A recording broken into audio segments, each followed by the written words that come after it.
नमस्कार दोस्तों, स्वागत है आपका स्टडी फॉर सिविल सर्विसेज में। वीडियो को पूरा देखिए। कोई भी आपका फीडबैक है, कोई सजेशन है, तुरंत वीडियो में कमेंट करके जरूर बताइए। अच्छा लगे तो वीडियो लाइक जरूर कर लीजिए और ऐसे वीडियो लगातार फ्री में बिना किसी एडवर्टीजमेंट के पाने के लिए चैनल को तुरंत सब्सक्राइब कर लीजिए और बेल आइकन को जरूर टैप कर लीजिए ताकि आगे भी सारे वीडियो आपको मिलते रहे। यूट्यूब में फॉलो करते हैं तो प्लीज ये वाला फ्री टेलीग्राम चैनल जरूर ज्वाइन कर लीजिएगा। सारे नोटिफिकेशन, सारे अपडेट यहीं पे आते हैं, ध्यान रखिएगा। स्टडी फॉर सिविल सर्विसेज का कोई भी पेड ग्रुप अगर आपको ज्वाइन करना है तो सिर्फ 8564805309697523860455 यही नंबर है हमारे, सिर्फ जहां पे कॉल या व्हाट्सएप कर सकते हैं। इंस्टाग्राम पे हमारा पेज जरूर फॉलो कर लीजिएगा, स्टडी फॉर सिविल .सर्विसेज है। ट्विटर पे हमको जरूर फॉलो कर लीजिएगा, @study for civils है। सभी व्यूअर्स को नव वर्ष की बहुत बहुत शुभकामनाएं। मंथली करंट अफेयर्स का ये आखिरी वीडियो है 2021 का और ये मंथली करंट अफेयर का दिसंबर मंथ का वीडियो है। इस वीडियो को देखने के बाद आप अपने सारे क्वेश्चन सॉल्व कर सकते हैं जो कि दिसंबर मंथ की न्यूज से पूछे जा सकते हैं आपके एग्जाम में। और नव वर्ष की अनाउंसमेंट ये है कि अगर इस वीडियो पर 30,000 लाइक्स आ जाते हैं तो ये वीडियो की पीडीएफ तुरंत ही फ्री कर दी जाएगी हमारे ऑफिशियल फ्री वाले टेलीग्राम ग्रुप में। आप उसको जरूर ज्वाइन करके रखिए। जैसे ही 30,000 लाइक कंप्लीट होते हैं 1 फरवरी से पहले तो ये वीडियो की पीडीएफ फ्री कर दी जाएगी। दिसंबर मंथ में सबसे पहले हम एग्रीमेंट्स देख लेते हैं। आंध्र प्रदेश ने यूएनएफएओ के साथ और आईकार के साथ समझौता किया है। समझौता किन किन जो है ऑर्गेनाइजेशंस, स्टेट हो सकता है, कोई एजेंसी हो सकती है हमारे राष्ट्र की, उसने किस मद के लिए, यानी कि किस उद्देश्य के लिए किया है ये, और कौन कौन शामिल है उस एग्रीमेंट में, ये सब चीज़ें पूछी जाती हैं। तो आंध्र प्रदेश ने आईकार और United Nations Food and Agricultural Organisation के साथ समझौता किया है वहाँ के फार्मर्स को गुड फार्म प्रैक्टिसेस सिखाने के लिए और सस्टेनेबल एग्रीकल्चर मेथड्स के लिए ट्रेन करने के लिए। ठीक है। उसके बाद नेटवर्क इंटरनेशनल और एनपीसीआई इंटरनेशनल के बीच समझौता हुआ है। अब जैसे कुछ मंथ पहले हमने आपको बताया था कि संयुक्त अरब अमीरात ने यूपीआई को एक्सेप्ट कर लिया है एक पेमेंट इंटरफेस के रूप में। तो कैसे जो है इसको इंप्लीमेंट करेंगे, क्योंकि अनाउंस करना तो एक बात है लेकिन अब यूएई कैसे हमारे यूपीआई प्लेटफॉर्म को यूज़ करेगा, उसके लिए एनपीसीआई इंटरनेशनल पेमेंट्स ने एग्रीमेंट साइन किया है नेटवर्क इंटरनेशनल के साथ। ठीक है। ये थोड़ी सी जियोपॉलिटिकल न्यूज़ है लेकिन ये भी आजकल पूछी जा रही है। जैसे यूएई और फ्रांस के बीच अभी तक का बताया जा रहा है कि सबसे बड़ा अंतर्राष्ट्रीय ऑर्डर दिया गया है राफेल जेट्स का। ठीक है। राफेल जेट का सबसे बड़ा अंतर्राष्ट्रीय ऑर्डर दिया है यूएई ने फ्रांस को। 80 राफेल जेट जो है खरीदेगा यूएई फ्रांस से। ठीक है। 80 राफेल जेट और 12 Karaikal military transport helicopters UAE France से खरीदेगा। ओडिशा ने यूएनसीडीएफ के साथ यानी कि United Nations capital development fund के साथ समझौता किया है मिशन शक्ति लिविंग लैब को लॉन्च करने के लिए। तो जो ओडिशा पीसीएस का पेपर आने वाला है उसके लिए ये ओडिशा से रिलेटेड एक करंट अफेयर हो सकता है, बाकी के लिए भी एक बार देख सकते हैं। उसके बाद नीति आयोग ने यूएनडब्ल्यूएफपी के साथ समझौता किया है कि United Nations World Food Programme के साथ समझौता किया है, जिससे कि हमारी जो गवर्नमेंट स्कीम चलती है जिसके तहत राशन वगैरह डिस्ट्रीब्यूट किया जाता है, लेकिन उसमें हम देखते हैं मोटे अनाज का कोई ज़्यादा रोल नहीं है। ठीक है। जितनी भी गवर्नमेंट स्कीम है उसमें गेहूँ वगैरह और चावल ये सब ज़्यादा जो है डिस्ट्रीब्यूट किया जाता है। मिलेट का इसमें कोई रोल नहीं। मोटा अनाज को जो है मेन स्ट्रीम में लाया जाए, यानी कि कोई योजना चल रही है तो उसमें उसका डिस्ट्रीब्यूशन हो। ठीक है। और मेन स्ट्रीम किया जाए कुल मिलाकर मोटे अनाज को। मुख्य धारा में लाना का मतलब होता है कि पॉपुलर करना। ठीक है। तो नीति आयोग मिलेट्स के यूज़ को पॉपुलर करना चाहता है, उसमें एक्सपर्टीज ये लेंगे NITI Aayog United Nations World Food Programme का। मेक माई ट्रिप ने समझौता किया है नागरिक उड्डयन मंत्रालय के साथ। उड़ान स्कीम के तहत जितनी भी फ्लाइट्स वगैरह ऑपरेट होती हैं, ठीक है, तो एयर सेवा पोर्टल पर जो है संचालित की जाएंगी ये फ्लाइट्स और इसमें हेल्प करेगा मेक माई ट्रिप। ठीक है। नीति आयोग का एक और एग्रीमेंट जरूरी है, इन्होंने टाइप किया है कन्वर्जेंस एनर्जी सर्विसेज लिमिटेड यानी सीईसीएल और वर्ल्ड रिसोर्स इंस्टीट्यूट इंडिया के साथ। किस लिए किया है? ई सवारी इलेक्ट्रिक इंडिया इलेक्ट्रिक बस गठबंधन लॉन्च किया जाएगा, जिसमें कुल मिलाकर अभी के लिए क्या है कि ई बस कैसे हम लोग संचालित कर सकते हैं स्टेट में, स्टेट गवर्नमेंट का सहयोग लेकर सेंट्रल गवर्नमेंट और विभिन्न प्रकार के जो स्टेक होल्डर्स हैं इलेक्ट्रिक व्हीकल से रिलेटेड, वो अपनी नॉलेज शेयरिंग करेंगे कुल मिलाकर अभी के लिए, जिससे कि ई बसेस को पूरी तरीके से इंडिया में मेन स्ट्रीम किया जा सके। तो यहाँ पर कई सारे अपॉइंटमेंट्स हुए हैं इस मंथ में जरूरी, जैसे कि मैग्डेलिना एंडरसन, ये स्वीडन की प्रधानमंत्री महिला बनी है, महिला प्रधानमंत्री, और ये स्वीडन की पहली महिला प्रधानमंत्री थी। इन्होंने इस्तीफा दे दिया था लेकिन मतलब 22 को इस्तीफा दिया, 29 को फिर से प्रधानमंत्री ने नियुक्त किया गया। तो ये सब थोड़ी सी जियोपॉलिटिकल सिचुएशंस भी पूछी जा रही है आजकल यूपीपीसीएस में, तो ये ध्यान रखिएगा कि मैग्डेलिना एंडरसन जो है स्वीडन की पहली महिला प्रधानमंत्री हैं। उसके बाद संबित पात्रा को बनाया गया है भारत पर्यटन विकास निगम का अध्यक्ष। ठीक है। इंडियन टूरिज्म डेवलपमेंट कॉर्पोरेशन के अध्यक्ष बने हैं संबित पात्रा।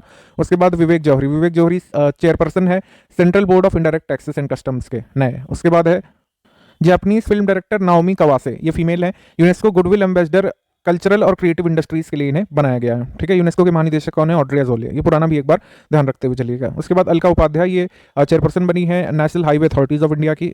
उसके बाद एम नरावणे ने यहाँ पर काम संभाला है chief of defence staff committee का। आपको पता है कि चीफ ऑफ डिफेंस स्टाफ जो है नहीं रहे, जनरल बिपिन रावत जो है, हेलीकॉप्टर क्रैश हुआ था, ये सब चीज़ें सभी को पता है। ठीक है। तो ये पोस्ट वैकेंट हो गई तो एम नरावणे ने chief of defence staff committee का कार्यभार संभाला है। उसके बाद संजीव मेहता, ये फिक्की के प्रेसिडेंट बने हैं। इंडियन ओरिजिन की अनीता आनंद, ये कनाडा की डिफेंस मिनिस्टर बनी है। ठीक है। उसके बाद गीता गोपीनाथ, ये अंतर्राष्ट्रीय मुद्रा कोष यानी कि IMF इंटरनेशनल मॉनिटरी फंड की फर्स्ट डेप्यूटी मैनेजिंग डायरेक्टर बन गई हैं। ठीक है। तो मैनेजिंग डायरेक्टर के बाद दूसरा सबसे बड़ा पद होता है यहाँ पर डेप्यूटी मैनेजिंग डायरेक्टर, वो बनी है गीता गोपीनाथ। उसके बाद अहमद नसीर अल रईसी, ये जो है नए प्रेसिडेंट बने हैं इंटरनेशनल क्रिमिनल पुलिस ऑर्गेनाइजेशन यानी कि इंटरपोल के। देन इसके बाद पेट्रो फियाला, ये चेक गणराज्य के नए प्रधानमंत्री बने हैं, चेक रिपब्लिक के नए प्राइम मिनिस्टर। उसके बाद प्रवीण सिन्हा, ये जो एग्जीक्यूटिव कमेटी है इंटरनेशनल क्रिमिनल पुलिस ऑर्गेनाइजेशन की, उसके एशिया के रिप्रेजेंटेटिव के तौर पर नियुक्त हुए हैं। ठीक है, ये न्यूज़ बताने की जरूरत नहीं है। ट्विटर के सीईओ कौन बन गए हैं, पराग अग्रवाल, काफी सारे मीम्स भी बने इनके ऊपर सोशल मीडिया में, तो ये तो कम से कम आपको पता होगा, ये पहुंच गया होगा। ठीक है, कि सीईओ कौन बने, पराग अग्रवाल। इन्होंने किसको रिप्लेस किया ये पूछ सकते हैं, तो इसका आंसर हो जाएगा आपका जैक डॉर्सी। ओलफ शॉल्ज जो हैं जर्मनी के नए चांसलर बने हैं। ठीक है, उसके बाद ऋषभ पंत ये उत्तराखंड स्टेट के ब्रांड एम्बेसडर बन गए हैं, ये काफी इंपॉर्टेंट है यूकेपीएससी एग्जाम के लिए। उसके बाद कैथरीन रसल, ये यूनिसेफ की नई हेड बन गई हैं, इन्होंने हेनरिटा 4 का स्थान लिया है। कैथरीन एम रसल कहाँ से, यूएस से हैं।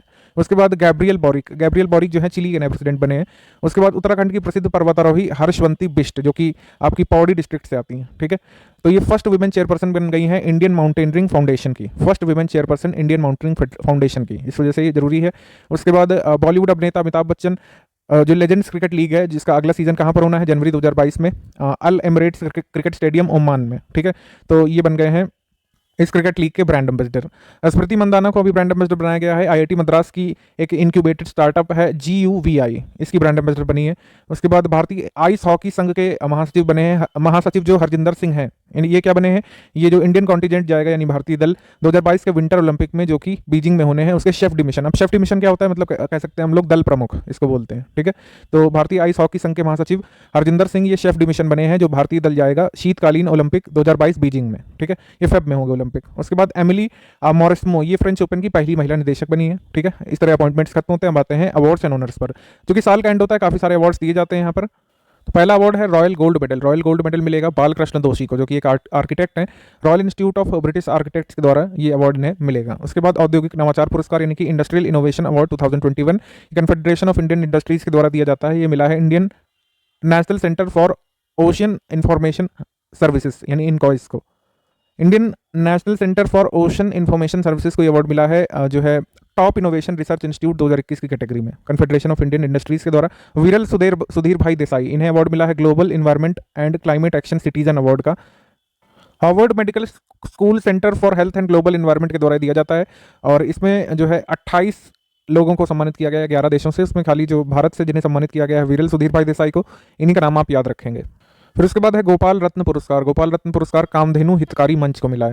ये एक सहकारी समिति है कामधेनु हितकारी मंच, ये कहाँ पे काम करती है, हिमाचल प्रदेश के बिलासपुर डिस्ट्रिक्ट के नमहोल में। ये अवार्ड किसके द्वारा दिया जाता है, ministry of animal husbandry dairying and fisheries के द्वारा। ठीक है, वुमेन ऑफ द ईयर का पुरस्कार ये जो है BBC अवार्ड्स में किसे मिला है, ये अंजू बॉबी जॉर्ज को मिला है। ठीक है, women of the year BBC sports awards में। तो अंजू बॉबी जॉर्ज की अचीवमेंट क्या है कि ये फर्स्ट इंडियन एथलीट बनी थी जिन्होंने ब्रॉन्ज मेडल जीता था लॉन्ग जंप में 2013 के वर्ल्ड एथलेटिक्स चैंपियनशिप जो कि पेरिस फ्रांस में हुई थी। Sports journalist federation of India awards 2021 में sports journalist federation of India का विशेष मेडल मिला है सुनील गावस्कर को इस बार। तो ये मेडल वाली बात हो गई, और कुछ कैटेगरीज में पुरस्कार दिए गए थे, जैसे कि sports person of the year Neeraj Chopra, sports women of the year Mirabai Chanu, और टीम ऑफ द ईयर 2021 पुरुष हॉकी टीम भारत की सुमित अंतिल और प्रमोद भगत हैं पुरुष para athletes of the year, और अवनी लेखरा है para athlete of the year women category में। फिर उसके बाद BWF IMO पुरस्कार, इसमें 2 पुरस्कार मेनली हमको याद रखने हैं। पुरुष बैडमिंटन खिलाड़ी विक्टर एक्सेल्सन को BWF पुरुष प्लेयर ऑफ द ईयर, और ताइवान की बैडमिंटन प्लेयर ताई चू जिंग को महिला player of the year BWF का। ये 2 अवार्ड आपको मेनली याद रखने हैं। ज्ञानपीठ पुरस्कार हर साल दिए जाते हैं, ज्ञानपीठ पुरस्कार 2020 में नहीं दिया गया था, ज्ञानपीठ पुरस्कार 2021 में दिया गया है, और 2020 वाला भी ज्ञानपीठ पुरस्कार इसी के साथ अनाउंस किया गया है। जैसे 2020 का पुरस्कार असमिया पोएट नीलमणि फुकन जूनियर को मिला है, और नॉवेलिस्ट दामोदर मौजो को कोंकणी के जो उपन्यासकार हैं उन्हें अवार्ड मिला है 2021 के लिए। तो 2020-2021 दोनों का याद रखिएगा ज्ञानपीठ पुरस्कार। 2020 के लिए नीलमणि फुकन असम से पोएट हैं, और कोंकणी भाषा के नॉवेलिस्ट दामोदर मौजो 2021 का इन्हें ज्ञानपीठ पुरस्कार मिला है। और अगर इस तरीके से पूछ लें कि कौन से नंबर के, तो 56वें विजेता हैं आपके नीलमणि फुकन, और 57वें विजेता हैं ज्ञानपीठ पुरस्कार के आपके दामोदर मौजो। फिर उसके बाद पहले Cyprian Foias award American mathematical society द्वारा कुछ अवार्ड्स दिए जाते हैं, ये पहली बार दिया गया है सिप्रियन फोइस पुरस्कार। ये मैथमेटिकल सोसाइटी अमेरिका की जो है उसके द्वारा कुछ मैथमेटिशियंस को दिया गया है, तो इंडियन ओरिजिन के जो निखिल श्रीवास्तव हैं इनका नाम ध्यान रखिएगा इसमें। फिर उसके बाद department of science and technology का रामानुजन पुरस्कार मैथमेटिशियंस को मिलता है, तो इंडियन स्टैटिस्टिकल इंस्टीट्यूट की मैथमेटिशियन प्रोफेसर नीना गुप्ता को इस साल ये अवार्ड मिला है। भूटान का सर्वोच्च नागरिक पुरस्कार होता है order of the drug Gyalpo. ठीक है, इसको वहाँ की भाषा में नगदग पेलजी खोरलो के नाम से जाना जाता है, और ये पुरस्कार दिया गया है हमारे देश के प्राइम मिनिस्टर को भूटान की सरकार के द्वारा। कई देशों के सर्वोच्च नागरिक पुरस्कार मोदी जी को प्राप्त हैं, और इस साल जो दिया गया है वो है भूटान के द्वारा। 2021 पैरालंपिक स्पोर्ट्स अवार्ड्स में महिला सर्वश्रेष्ठ पदार्पण की श्रेणी में पुरस्कार यानी कि बेस्ट फीमेल डेब्यूटेंट का अवार्ड मिला है पैरालंपिक स्पोर्ट्स अवार्ड में अवनी लेखरा को।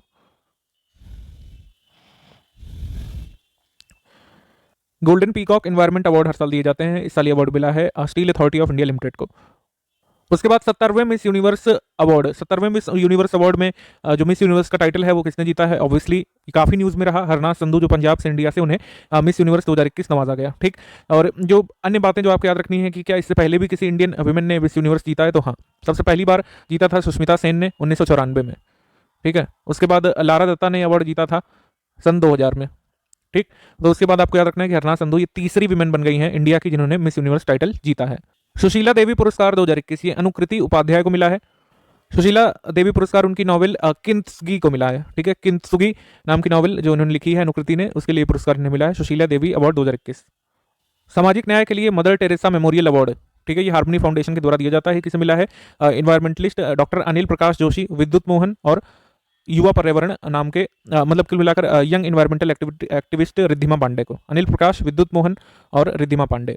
इंटरनेशनल प्रेस इंस्टीट्यूट यानी आईपीआई का India award for excellence in journalism 2021, तो एनडीटीवी के श्रीनिवास जैन और मैरियम के अलावा दवीक के लक्ष्मी सुब्रमण्यम और भानु प्रकाश चंद्र को संयुक्त रूप से दिया गया है। ठीक है, इंडियन एक्सप्रेस की रितिका चोपड़ा को पत्रकारिता में उत्कृष्टता के लिए आईपीआई इंडिया अवार्ड 2020 से सम्मानित किया गया है। तो मतलब 2020 के अवार्ड भी आए हैं साथ में और 2021 के। पिछली बार कोविड की वजह से कुछ अवार्ड नहीं दिए गए थे, तो 2020 और 2021 के अवार्ड दोनों इसी साल अनाउंस करे गए हैं कई सारे ऑर्गेनाइजेशन के द्वारा।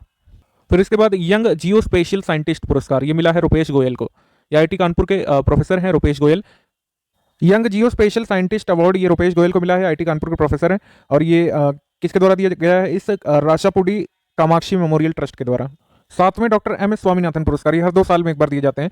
तो 2017 से 2019 पीरियड के लिए पुरस्कार मिला है वी प्रवीण राव को। ये आईकार रिसर्च एम्प्लॉयज एसोसिएशन और न्यूज विदु सीड्स लिमिटेड के द्वारा ये पुरस्कार दिया जाता है, और कृषि के क्षेत्र में उत्कृष्टता के लिए सर्वोच्च पुरस्कारों में से एक है जो भारत में दिए जाते हैं।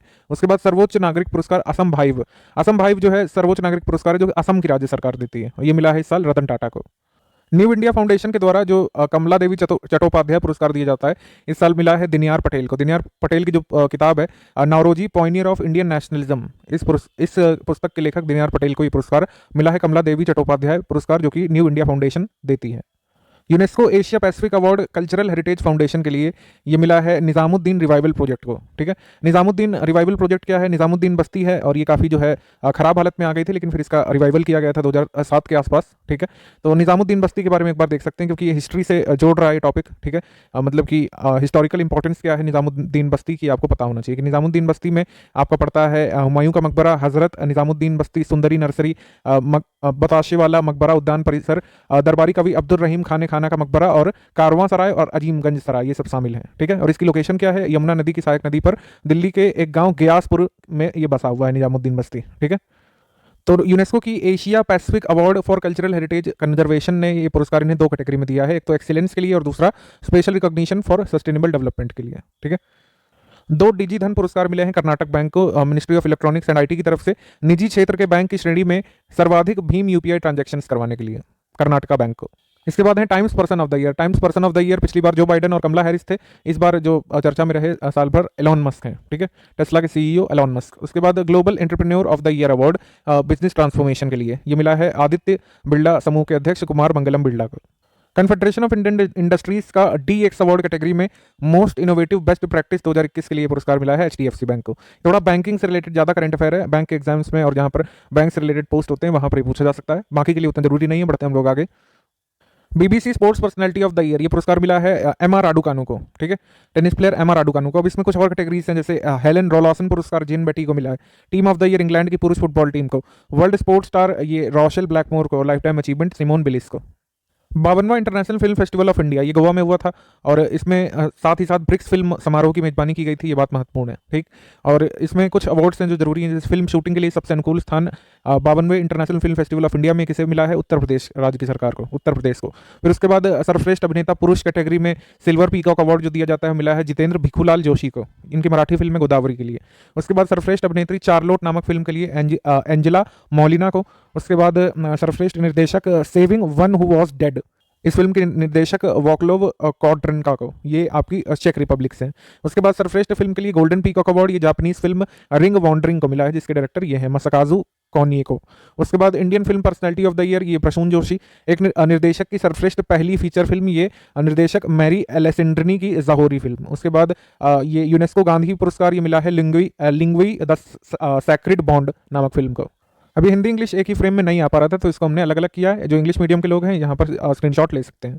अब इंडियन इंटरनेशनल फिल्म फेस्टिवल के साथ ही साथ ये 6th ब्रिक्स महोत्सव भी जो है मना लिया गया है। अब इसके अवार्ड भी हैं कुछ। इसके अवार्ड में जैसे आप देख सकते हैं धनुष जो है भारतीय तमिल अभिनेता, इनकी फिल्म असुरन के लिए इनको सर्वश्रेष्ठ अभिनेता पुरुष कैटेगरी में अवार्ड मिला ब्रिक्स फिल्म अवार्ड में, ठीक है। उसके बाद निर्देशक एमी जेफ्टा की दक्षिण अफ्रीकी फिल्म बरकत और निर्देशक हुसेव बोरिसेवा की Russian film the sun above me never sets ने जो है सर्वश्रेष्ठ फिल्म का पुरस्कार जीता, ठीक है। ब्राजीलियाई फिल्म प्रोड्यूसर लूसिया मुराद की उनकी फिल्म एना के लिए सर्वश्रेष्ठ निर्देशक का पुरस्कार दिया गया उनको, ठीक है। अब सर्वश्रेष्ठ अभिनेत्री लारा बॉल्डरनी को ऑन व्हील्स नामक फिल्म में उनकी भूमिका के लिए सर्वश्रेष्ठ महिला अभिनेता वाले पुरस्कार से नवाजा गया 6th फिल्म ब्रिक्स अवार्ड्स में, ठीक है। इतना बस काफ़ी, वैसे तो कई सारी कैटेगरीज थी।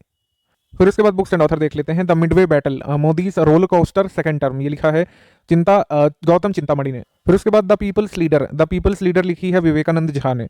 भारत के प्रधानमंत्री देश दशा दिशा, ये लिखी है किताब राशिद किदवई ने। फिर उसके बाद बुक जो है ऑपरेशन एक्स, ये लिखी है कैप्टन MNR सामंत और संदीप उन्नीतन ने। उसके बाद watershed how we destroyed India's water and how we can save it, ये लिखी है मृदुला रमेश ने। Rewinding of first 25 years of ministry of electronics and information technology, ये ministry of electronics and IT के पूर्व सलाहकार SS ओबराय ने लिखी है इस मिनिस्ट्री के ऊपर। उसके बाद कमला हैरिस फिनोमिनल वुमेन, ये लिखी है चिदानंद राजघट्टा ने। उसके बाद the monk who transformed Uttar Pradesh, how Yogi Adityanath change the UP वाला भैया abuse to a badge of honour, ये योगी आदित्यनाथ जी के ऊपर लिखी किताब शांतनु गुप्ता ने। उसके बाद India's ancient legacy of wellness, ये लिखी है डॉक्टर रेखा चौधरी ने। उसके बाद यहाँ पर Kashmir the crest of peace in a troubled land, ये लिखी है निर्मल चंद्र विज ने। प्राइड प्रेजुडिस एंड पंडितरी, ये पूछे जाने की बहुत संभावना है किताब का नाम, और इसके ऑथर का नाम शशि थरूर की लेटेस्ट किताब है प्राइड प्रेजुडिस एंड पंडितरी। उसके बाद अंग्रेजी में डेमोक्रेसी पॉलिटिक्स और गवर्नेंस और हिंदी में लोकतंत्र राजनीति और धर्म, ये पुस्तक लिखी है डॉक्टर A सूर्यप्रकाश ने। उसके बाद लोक सेवा में नैतिकता, ये लिखी है प्रभात कुमार ने। उसके बाद बांग्लादेश लिबरेशन, ये किताब जो है रिलीज की गई है जनरल MM नरावणे के द्वारा। उसके बाद गांधी टोपी गवर्नर, ये यरलगड्डा लक्ष्मी प्रसाद ने लिखी है। The turnover wizard saviour of thousands, ये लिखी है अरूप रॉय चौधरी ने। बैचलर डैड, ये अभिनेता तुषार कपूर की किताब है। The Modi gambit decoding Modi 2.0, ये संजू वर्मा ने लिखी है। इंपॉर्टेंट डेट्स थीम देख लेते हैं। कॉन्स्टिट्यूशन डे या फिर नेशनल लॉ डे, ये अब 26 नवंबर को मनाते हैं, ठीक है। संविधान दिवस की शुरुआत कब से हुई थी? 2015 से, जब अंबेडकर जी की 125वीं जयंती मनाई गई थी, ठीक है। और मुंबई में स्टैचू ऑफ इक्वालिटी का उद्घाटन अभी मुंबई में मोदी जी द्वारा किया गया है, तो उन्होंने ये बात बताई थी। तो ये भी याद रखिएगा कि स्टैचू ऑफ इक्वालिटी भारत में कहाँ पर है। स्टैचू ऑफ इक्वालिटी जो है 2015 में बन करके तैयार हो गई थी। उसके बाद राष्ट्रीय दुग्ध दिवस 26 नवंबर को मनाया जाता है। हमारे फादर ऑफ व्हाइट रिवॉल्यूशन जो है वर्गीस कुरियन जी की ये बर्थ एनिवर्सरी पर मनाते हैं। या कुल मिलाकर हम कह सकते हैं कि वर्गीस कुरियन को जो है याद करने के लिए मनाया जाता है आपका राष्ट्रीय दुग्ध दिवस 26 नवंबर को। उसके बाद 52वां भारतीय अंगदान दिवस, ये 27 नवंबर को हुआ था। रासायनिक युद्ध का शिकार हुए पीड़ितों की याद में दिवस मनाया जाता है 30 नवंबर को। वर्ल्ड एड्स डे होता है 1 दिसंबर को। कंप्यूटर लिटरेसी डे होता है 2 दिसंबर को। और राष्ट्रीय प्रदूषण निवारक दिवस भी 2 दिसंबर को।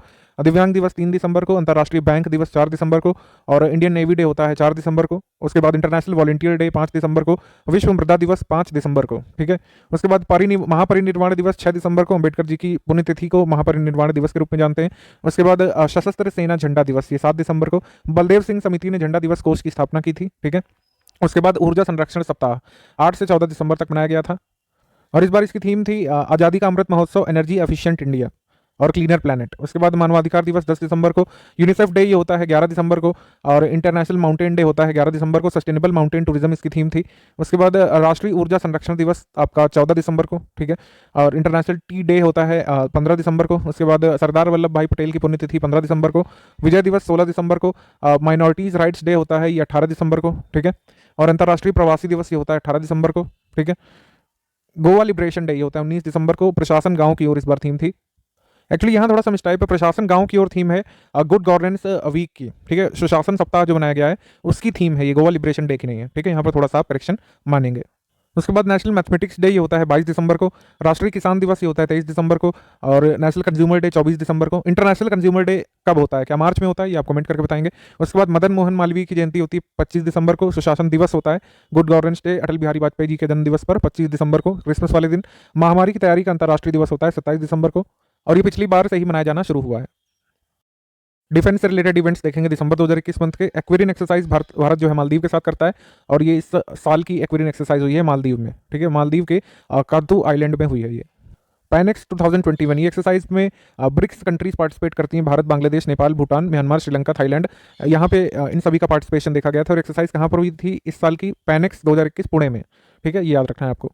रशिया के द्वारा अपने मटुआ आइलैंड पर रक्षा मिसाइल प्रणाली की तैनाती की गई है, यानी कि डिफेंस मिसाइल सिस्टम, ठीक है। तो ये बस आप याद रखिए। और बाकी मटुआ की एक बार लोकेशन आप मैप में भी जरूर देखिएगा, रिंग ऑफ फायर के पास स्थित है, ये आप जरूर इसकी मैप में लोकेशन देखिए। ये करीब 16 किलोमीटर दूर है गोलोविन स्ट्रेट से, और ये रिंग ऑफ फायर के पास स्थित है। फिर उसके बाद पहला कोलंबो सुरक्षा सम्मेलन केंद्रित ऑपरेशन, यानी कि first Colombo security conference focused on operation, तो ये आपका सदर्न अरेबियन सी में हुआ था।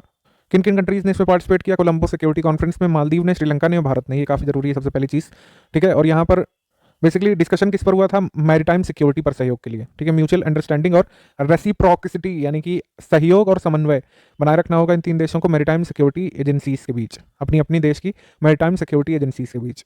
भारत इंडोनेशिया का कोऑर्डिनेटेड पेट्रोल एक्सरसाइज हर साल होता है, और ये एक्सरसाइज 37वां था, ठीक है, नवंबर में हुआ था। और इसमें भारत की तरफ से किस नेवी शिप ने पार्टिसिपेट किया? आईएनएस खंजर ने, ठीक है, आईएनएस खंजर ने पार्टिसिपेट किया। और इंडोनेशिया की नेवी की तरफ से KRI सुल्तान ताहा सैफुद्दीन नामक जहाज यहाँ पर पार्टिसिपेट करने आया था, KRI सुल्तान ताहा सैफुद्दीन।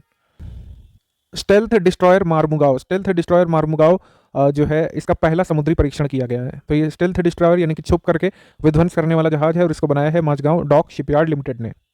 तो एक सर्वेयर शिप है संध्याक, ठीक है, संध्याक का जलावतरण किया गया है कोलकाता में हुगली नदी पर, इसको छोड़ा गया है, और इस संध्याक को बनाया है, ये सर्वेयर शिप है संध्याक, इसको बनाया है garden reach ship builders and engineers limited ने।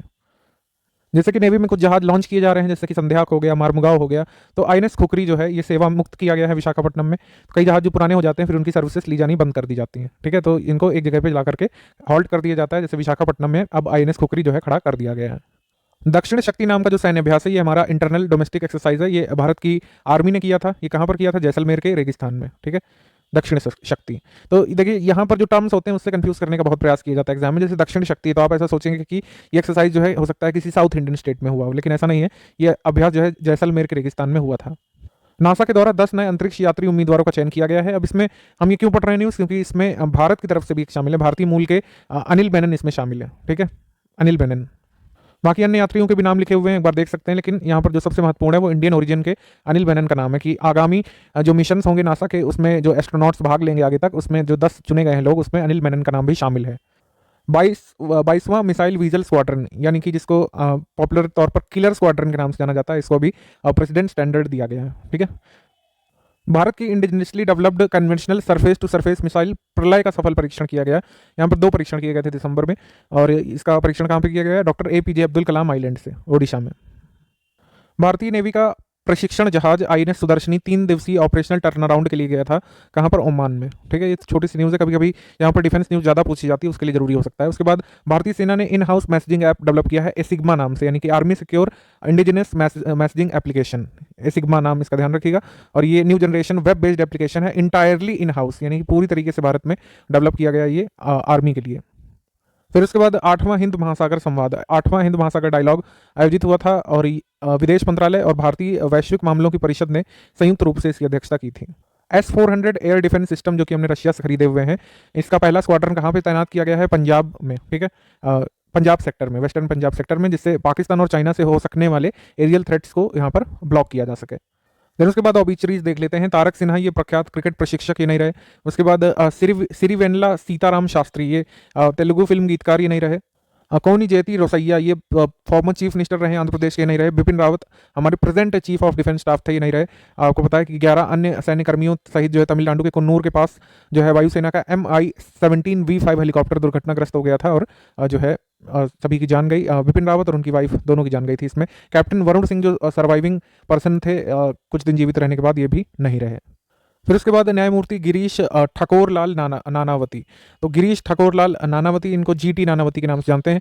बहुत सारे ऐसे फेमस इंसिडेंट्स हुए हैं जिसकी इन्होंने जांच की है, जैसे कि गोधरा रॉयट्स की और 1984 एंटी सिख राइट्स की भी इन्होंने जांच की थी, जीटी नानावती। और फिर गुरमीत बाबा, ये पंजाबी फोक सिंगर थे, नहीं रहे। उसके बाद एलिन ऐश, ये विश्व के सबसे उम्र दराज क्रिकेटर थे, 110 वर्ष के थे, अब ये नहीं रहे। उसके बाद डॉक्टर मम्बलिक कातिल शारदा मेनन, यानी कि एम शारदा मेनन, इनको भारत की पहली महिला मनोचिकित्सक माना जाता है। इंडिया फर्स्ट विमेन साइकाट्रिस्ट, ये नहीं रही।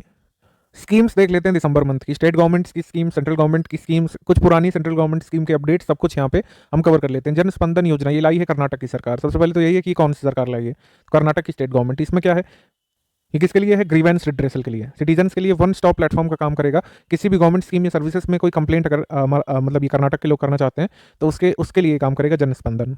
नेशनल अप्रेंटिसशिप ट्रेनिंग स्कीम जो है, इसको आगे बढ़ा दिया गया है। तो कब से कब तक आगे बढ़ाया गया है, 2021-22 से 2025-26 तक, बस इतना आपको याद रखना है। तो नेशनल अप्रेंटिसशिप ट्रेनिंग स्कीम किसके लिए है, जो लोग डिग्री कोर्स कर रहे हैं और बेसिकली नॉन टेक्निकल वाला कर रहे हैं, उनके लिए ये लाभ, मतलब उनको ये लाभ पहुंचाता है। मुख्यमंत्री तीर्थ यात्रा योजना चलती है दिल्ली गवर्नमेंट की, 2019 में आई थी, लेकिन कोविड की वजह से बंद थी यात्राएं 2 साल से। उसको फिर से कमेंट्स किया गया है 26 नवंबर को। तो ये आपको याद रखना है कुल मिलाकर। फिर उसके बाद ओशन स्मार्ट स्कीम, ओ स्मार्ट या फिर ओशन स्मार्ट स्कीम जो है, ये 29 अगस्त 2018 को लॉन्च की गई थी। और एम क्या था, promoting ocean research and establishing early warning weather systems. ठीक है, लॉन्ग टर्म इसके गोल्स थे, हालांकि इसको अभी अचीव नहीं किया जा चुका है इतना, तो इसको आगे बढ़ा दिया गया है। स्कीम्स की ड्यूरेशन आगे बढ़ाने का मतलब होता है कि जो गोल्स तय किए गए थे उसको अल्टीमेटली अचीव करना। तो 2021 से 2026 तक स्कीम को आगे बढ़ा दिया गया है।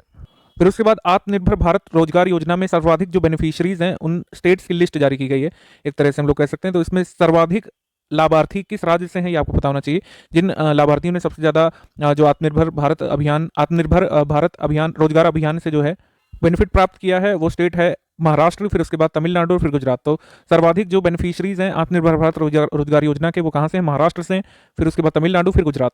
और ये योजना कब लॉन्च की गई थी आपको नहीं भूलना है, 1 अक्टूबर 2020 को ये आत्मनिर्भर भारत रोजगार योजना लॉन्च की गई थी। ठीक है, फिर उसके बाद स्कूल ट्रांसफॉर्मेशन प्रोग्राम जो है ओडिशा गवर्नमेंट ने लॉन्च किया है, किसके साथ मिलकर के, किसी के साथ भी नहीं, ये ओडिशा गवर्नमेंट का इंडिपेंडेंट कार्यक्रम है। इसके बाद विज्ञान और इंजीनियरिंग अनुसंधान में महिलाओं की भागीदारी कार्यक्रम, जिसको शॉर्ट में वाइजर बोल सकते हैं, women's involvement in science and engineering research programme. तो Indo German science and technology centre के द्वारा इसको संचालित किया जा रहा है। तो ये प्रोग्राम किसकी सहायता से किया जा रहा है, तो जर्मनी की सहायता से, आपको याद रखना है। ठीक है, ऐसे ही फिर प्रधानमंत्री आवास योजना ग्रामीण की अवधि बढ़ा दी गई है। पहले इसकी कट ऑफ डेट थी मार्च 2021, अब इसको मार्च 2024 तक इसको एक्सटेंड कर दिया गया है। योजना कब लॉन्च की गई थी, आवास योजना लॉन्च की गई थी आपकी जून 2015 में। ठीक है, देन उसके बाद क्लीन टेक चैलेंज, इसमें ministry of housing and urban affairs का जो स्वच्छ भारत मिशन अर्बन वाला चल रहा है, उसके तहत स्वच्छ टेक्नोलॉजी चैलेंज लॉन्च किया जाएगा। और ये कब से कब तक के लिए होगा, 6 दिसंबर से 15 जनवरी का आपका ये स्वच्छ टेक्नोलॉजी चैलेंज है। सरयू कैनाल नेशनल प्रोजेक्ट अभी लॉन्च किया गया है प्रधानमंत्री जी के द्वारा, उत्तर प्रदेश के बलरामपुर डिस्ट्रिक्ट में। और जल संसाधनों का इष्टतम प्रयोग सुनिश्चित करना लक्ष्य है। और 5 नदियों को इसमें जोड़ा जाएगा, घाघरा, सरयू, राप्ती, बाणगंगा और रोहिणी। कौन कौन से उत्तर प्रदेश के डिस्ट्रिक्ट्स को लाभ पहुंचेगा यहाँ पर देख सकते हैं। ठीक है, और वाटर कंजर्वेशन जो है काफ़ी बड़ा मुद्दा है उत्तर प्रदेश का, मेंस के लिए भी। तो उसमें किन किन जिलों को लाभ होगा, ये मेंस के लिए भी आप नोट कर सकते हैं। जम्मू कश्मीर के नमदा शिल्प को पुनर्जीवित करने के लिए एक पायलट प्रोजेक्ट लाया जा रहा है कौशल विकास और उद्यमिता मंत्रालय की तरफ से। प्रधानमंत्री कौशल विकास योजना के तहत नमदा शिल्प और नमदा शिल्पकारों को यहाँ पर प्रोत्साहन दिया जाएगा। नमदा बेसिकली एक रग में बना होता है शीप वुल का, ठीक है, जिसको फेल्टिंग टेक्निक से जो है बनाया जाता है। नॉर्मल वीविंग प्रोसेस इसमें फॉलो नहीं की जाती है। तो जब ये शीप के वुल से बनता है, प्लस प्रोसेस इतनी कॉम्प्लिकेटेड है, तभी यहाँ पर ये जो है खोता जा रहा है ये नमदा शिल्प। ठीक है, लेकिन इसको रिवाइव करने के लिए कौशल विकास और उद्यमिता मंत्रालय ने ये आपका पायलट प्रोजेक्ट लॉन्च किया है जम्मू कश्मीर में। तो नमदा ये क्या है, नमदा एक आपका रग है जो कि शीप वुल से बनता है। कहाँ का है, ये जम्मू कश्मीर का है। ठीक है, क्या प्रोसेस यूज होती है, फेल्टिंग प्रोसेस यूज होती है, फेल्टिंग टेक्निक, ये आपको याद रखना है। देन इसके बाद स्ट्रीट प्रोजेक्ट है। स्ट्रीट प्रोजेक्ट केरला टूरिज्म से एसोसिएटेड है। स्ट्रीट का फुल फॉर्म है sustainable, tangible, responsible, experimental, ethnic and tourism hubs. ठीक है, ये केरल में पर्यटन संवर्धन का इनिशिएटिव है कुल मिलाकर के। इसके बाद नई मंजिल स्कीम अभी चर्चा में आई है दोबारा से, क्योंकि अभी ये हाल में अभी इस पर कुछ जो है चर्चाएं हुई थी कि करीब 6.5 लाख लोगों को अभी तक इस स्कीम के तहत स्किल प्रोवाइड की जा चुकी है, एम्प्लॉयबल स्किल। तो 17 से 35 वर्ष के यूथ पॉपुलेशन को टारगेट करता है और उनको एम्प्लॉयबल स्किल प्रोवाइड करवाने का काम इसमें किया जाता है, जो कि माइनॉरिटी कम्युनिटीज से आते हैं, यानी कि अल्पसंख्यक वर्ग से आते हैं। पुरानी स्कीम आप देख रहे हैं लगातार फोकस किया जा रहा है, तो पुरानी स्कीम जब भी चर्चा में आती है तो उसकी लॉन्च डेट आपको पता होना चाहिए, अगस्त 2015। इसके बाद she is a change maker programme. She is a change maker programme किसका है, नेशनल कमीशन ऑफ वुमेन का है। और ये बेसिकली किसके लिए है, वुमेन इन पॉलिटिक्स के लिए, जो पॉलिटिक्स में इन्वॉल्व है वुमेन, उनकी कैपेसिटी बिल्डिंग पर वर्क करेगा she is a change maker programme. Sports nursery scheme लेकर के आया है हरियाणा सरकार 2022-2023 के लिए।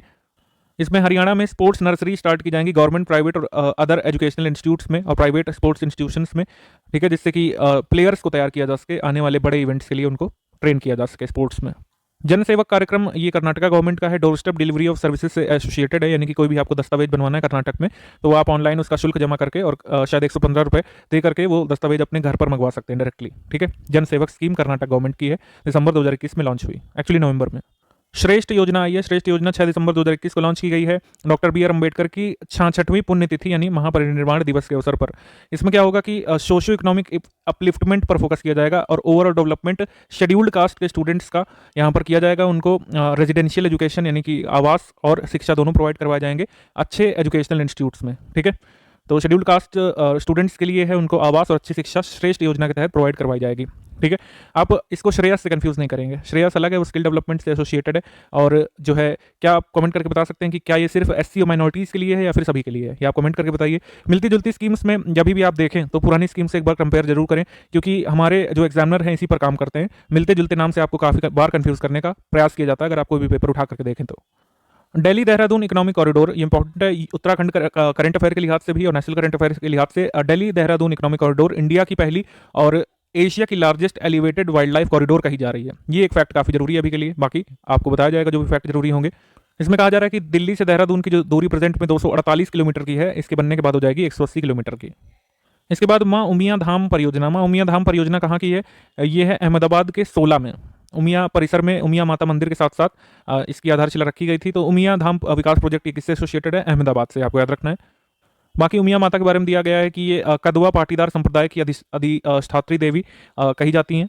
इसके बाद इंडियन फुटवेयर साइजिंग सिस्टम विकास की पहल यहाँ पर की जा रही है, क्योंकि प्रेजेंट में जो साइज़ है वो जो है फ्रेंच सिस्टम्स पर आधारित है, फ्रेंच यूरोपियन सिस्टम पर आधारित है। जो हम जूते की नाप जो मतलब खरीदते हैं, जिस नाप के जूते खरीदते हैं वो भारत में भारत के लोगों और भारत के लोगों के पैरों के नाप पर आधारित नहीं है, वो हमने जो है फ्रेंच सिस्टम से लिया हुआ है। तो इसमें कहा जा रहा है कि कुल मिलाकर कि उद्योग संवर्धन और आंतरिक व्यापार विभाग और केंद्रीय चमड़ा अनुसंधान संस्थान चेन्नई के सहयोग से पहले इंडिया फुटवेयर साइजिंग सिस्टम का विकास किया जाएगा। यानी कि इंडिया के लोगों के पैर का साइज क्या है, क्या 8 नंबर, क्या 9 नंबर, क्या 10 नंबर, किस हिसाब से है, फ्रेंच लोगों के हिसाब से नहीं, इंडिया के लोगों को कैसा है, ऐसा साइजिंग सिस्टम जो है डेवलप किया जाएगा। जैसे आपको अगर याद हो, आप लगातार अगर हमारा करंट अफेयर फॉलो करते हैं कि इंडिया साइज नाम की एक पहल आई थी, इंडिया साइज, उसमें क्या गया था कि जो M, medium, large, double XL, XL, ये साइज जो हैं ये भारत में के लोगों के साइज के आधार पर दोबारा से इनको फॉर्मुलेट किया जाएगा, ठीक है।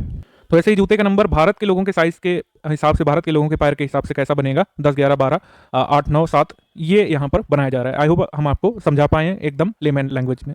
प्रधानमंत्री मोदी जी ने लगातार कुछ डेवलपमेंट प्रोजेक्ट्स की नींव रखी है, उसमें रेणुका जी डैम प्रोजेक्ट भी है। रेणुका जी डैम प्रोजेक्ट हिमाचल प्रदेश में बनेगा और किस नदी पर बनेगा? सिरमौर डिस्ट्रिक्ट में गिरी रिवर पर, ये आपको याद रखना है। और दिल्ली की पेयजल आवश्यकताओं को पूरा करेगा, ये आपको याद रखना है अभी के लिए। कानपुर मेट्रो रेल प्रोजेक्ट की आधारशिला रखी गई, आधारशिला कह सकते हैं या फिर हम कह सकते हैं कि प्रथम खंड जो बन गया है। और देखिए कई फेजेस में कानपुर मेट्रो शुरू होने वाला है, अभी तो एक छोटा सा फेज शुरू हुआ है, अब इसको और एक्सटेंड किया जाएगा, ठीक है। तो पहला फेज जो शुरू हो चुका है उसका इनॉग्रेशन किया गया था, पीएम मोदी जी और चीफ मिनिस्टर योगी जी यहाँ पर आए थे कानपुर में। ये सब चीज़ें आपको पता है, लेकिन जो फैक्ट बातें जो पूछी जा सकती हैं वो है ये। योगी आदित्यनाथ जी ने ट्वीट किया था कि देश में सर्वाधिक मेट्रो संचालित करने वाला राज्य उत्तर प्रदेश बन चुका है और 5 शहर ऐसे हैं जहां पर मेट्रो की सुविधा अब उपलब्ध है, भले ही कानपुर में पहला फेज ही शुरू हुआ है, ठीक है। देन उसके बाद में इसी इवेंट में पीएम मोदी जी ने आईआईटी कानपुर में भी जाकर के जो है भाषण दिया था और साथ ही साथ बीना पनकी पाइपलाइन प्रोजेक्ट को भी इनॉग्रेट किया है। बीना पनकी पाइपलाइन प्रोजेक्ट जो है 356 किलोमीटर लंबा प्रोजेक्ट होगा, ठीक है। और इसमें मध्य प्रदेश के बीना रिफाइनरी को पनकी से जोड़ा जाएगा जो कि कानपुर में है, ठीक है। ये महत्वपूर्ण बातें हैं अभी के लिए। छत्तीसगढ़ की गवर्नमेंट ने जो है चिराग प्रोजेक्ट अभी लॉन्च किया है। चिराग का यहाँ पर फुल फॉर्म है Chhattisgarh inclusive rural and accelerated agriculture growth project, ठीक है। नाम से पता चल रहा है कि छत्तीसगढ़ में जो है रूरल एरियाज में एग्रीकल्चर का ग्रोथ किया जाएगा इस प्रोजेक्ट के तहत, ठीक है। तो ये जो है छत्तीसगढ़ से रिलेटेड करंट अफेयर इंपॉर्टेंट है, इसको देख सकते हैं जिन लोगों को CGPSS का पेपर देना है। स्वदेश परियोजना जो आई है ये कुल मिलाकर आई है आपकी department of biotechnology national brain research centre की तरफ से। नेशनल ब्रेन रिसर्च सेंटर की ये स्वदेश प्रोजेक्ट है।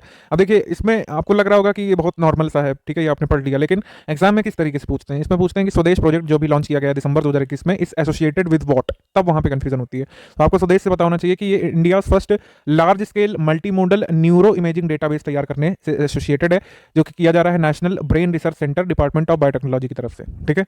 ये याद रखने वाली चीज़ है। अब बाकी किसने लॉन्च किया, किस मंत्री ने, ये जो है आपके इन्फॉर्मेशन के लिए है, ये जनरली नहीं आता एग्जाम में। उसके बाद प्रधानमंत्री कृषि सिंचाई योजना, इसको भी एक्सटेंड कर दिया गया है 2021 से 2026 के लिए। और आप को याद होना चाहिए इससे कब लॉन्च किया गया था, 1 जुलाई 2015 को, ठीक है। 1 जुलाई 2015 को इसको लॉन्च किया गया था। दिसंबर 2021 में पीएम मोदी जी की गोरखपुर विजिट भी हुई थी और विभिन्न प्रकार की विकास परियोजनाओं को लॉन्च किया गया था, जैसे कि सबसे पहले कि गोरखपुर उर्वरक संयंत्र, जो कि 30 साल से बंद पड़ा हुआ था, इसको फिर से ओपन किया जाएगा। एम्स गोरखपुर का उद्घाटन किया गया था और आईसीएमआर सेंटर का भी उद्घाटन किया गया था, जो कि नया अभी गोरखपुर में इसका नया भवन बना है, ठीक है। यही सेम न्यूज़ इंग्लिश मीडियम में भी दी हुई है, आप इसको जो है नोट डाउन कर सकते हैं।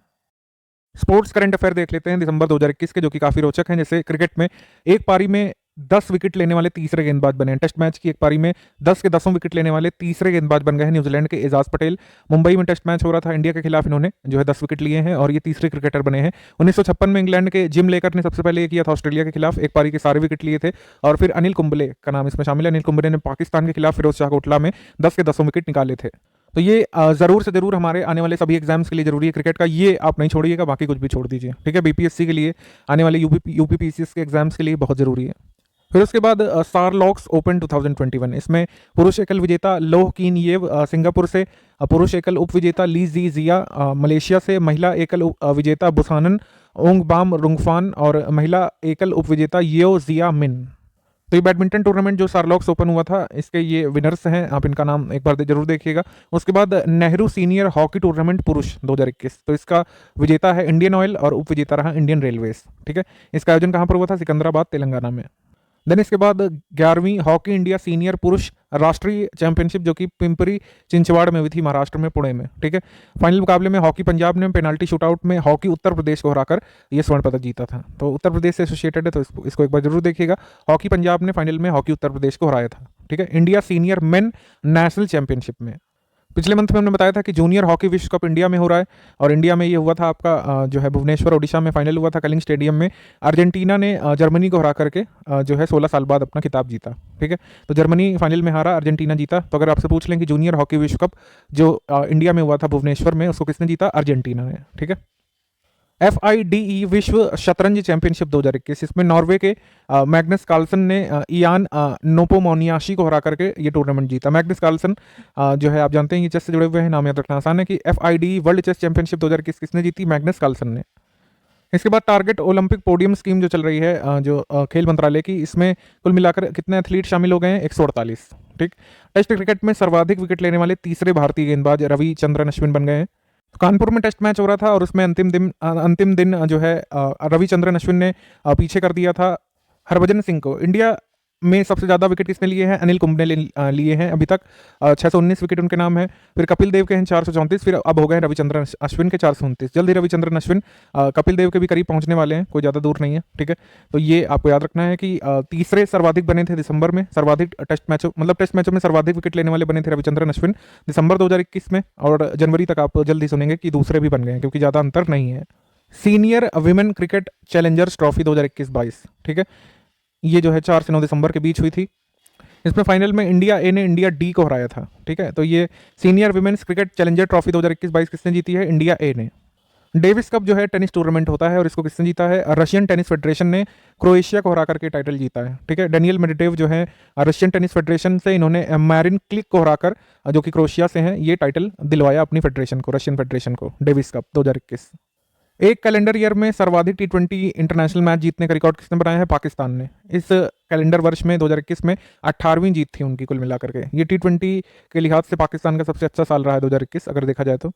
इसके बाद मलेशियाई ओपन स्क्वैश चैंपियनशिप, देखिए स्क्वैश वगैरह इतने सारे स्पोर्ट्स होते हैं वो नहीं आते हैं, लेकिन जब कभी भारतीय खिलाड़ी जीतता है तो हमको देखना पड़ता है उसमें भी। भारतीय स्क्वैश स्टार सौरव घोषाल ने हिस्ट्री बनाई, कैसे मलेशिया ओपन चैंपियनशिप जीतने वाले पहले भारतीय स्क्वैश प्लेयर ये बने, ठीक है।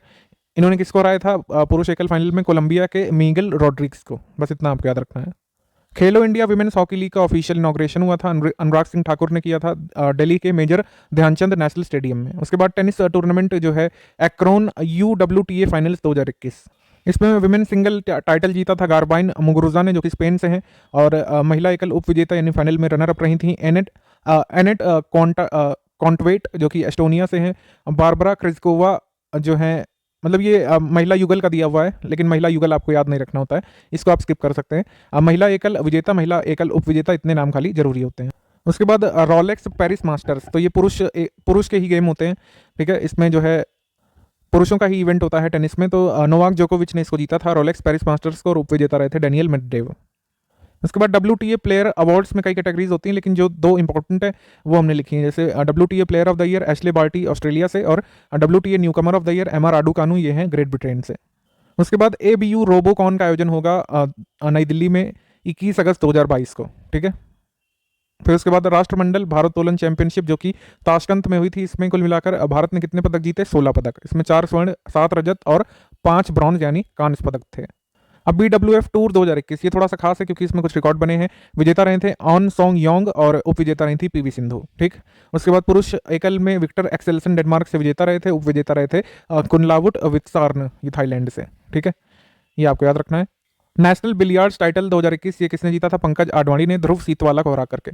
उसके बाद एशियन सेलिंग चैंपियनशिप, ठीक है, एशियन सेलिंग चैंपियनशिप में भारत ने कुल मिलाकर 6 पदक जीते थे। ये चैंपियनशिप हुई कहाँ थी? थाईलैंड में। देन उसके बाद अर्जेंटीना ओपन में महिला एकल विजेता एना बोंडार और महिला एकल उपविजेता डायना पेरी थी। राष्ट्रमंडल भारोत्तोलन चैंपियनशिप 2021 ये संकेत महादेव सरगर ने राष्ट्रीय भारोत्तोलन चैंपियनशिप में पुरुषों की 55 किलोग्राम स्नैच श्रेणी में स्वर्ण पदक जीता है, ठीक है।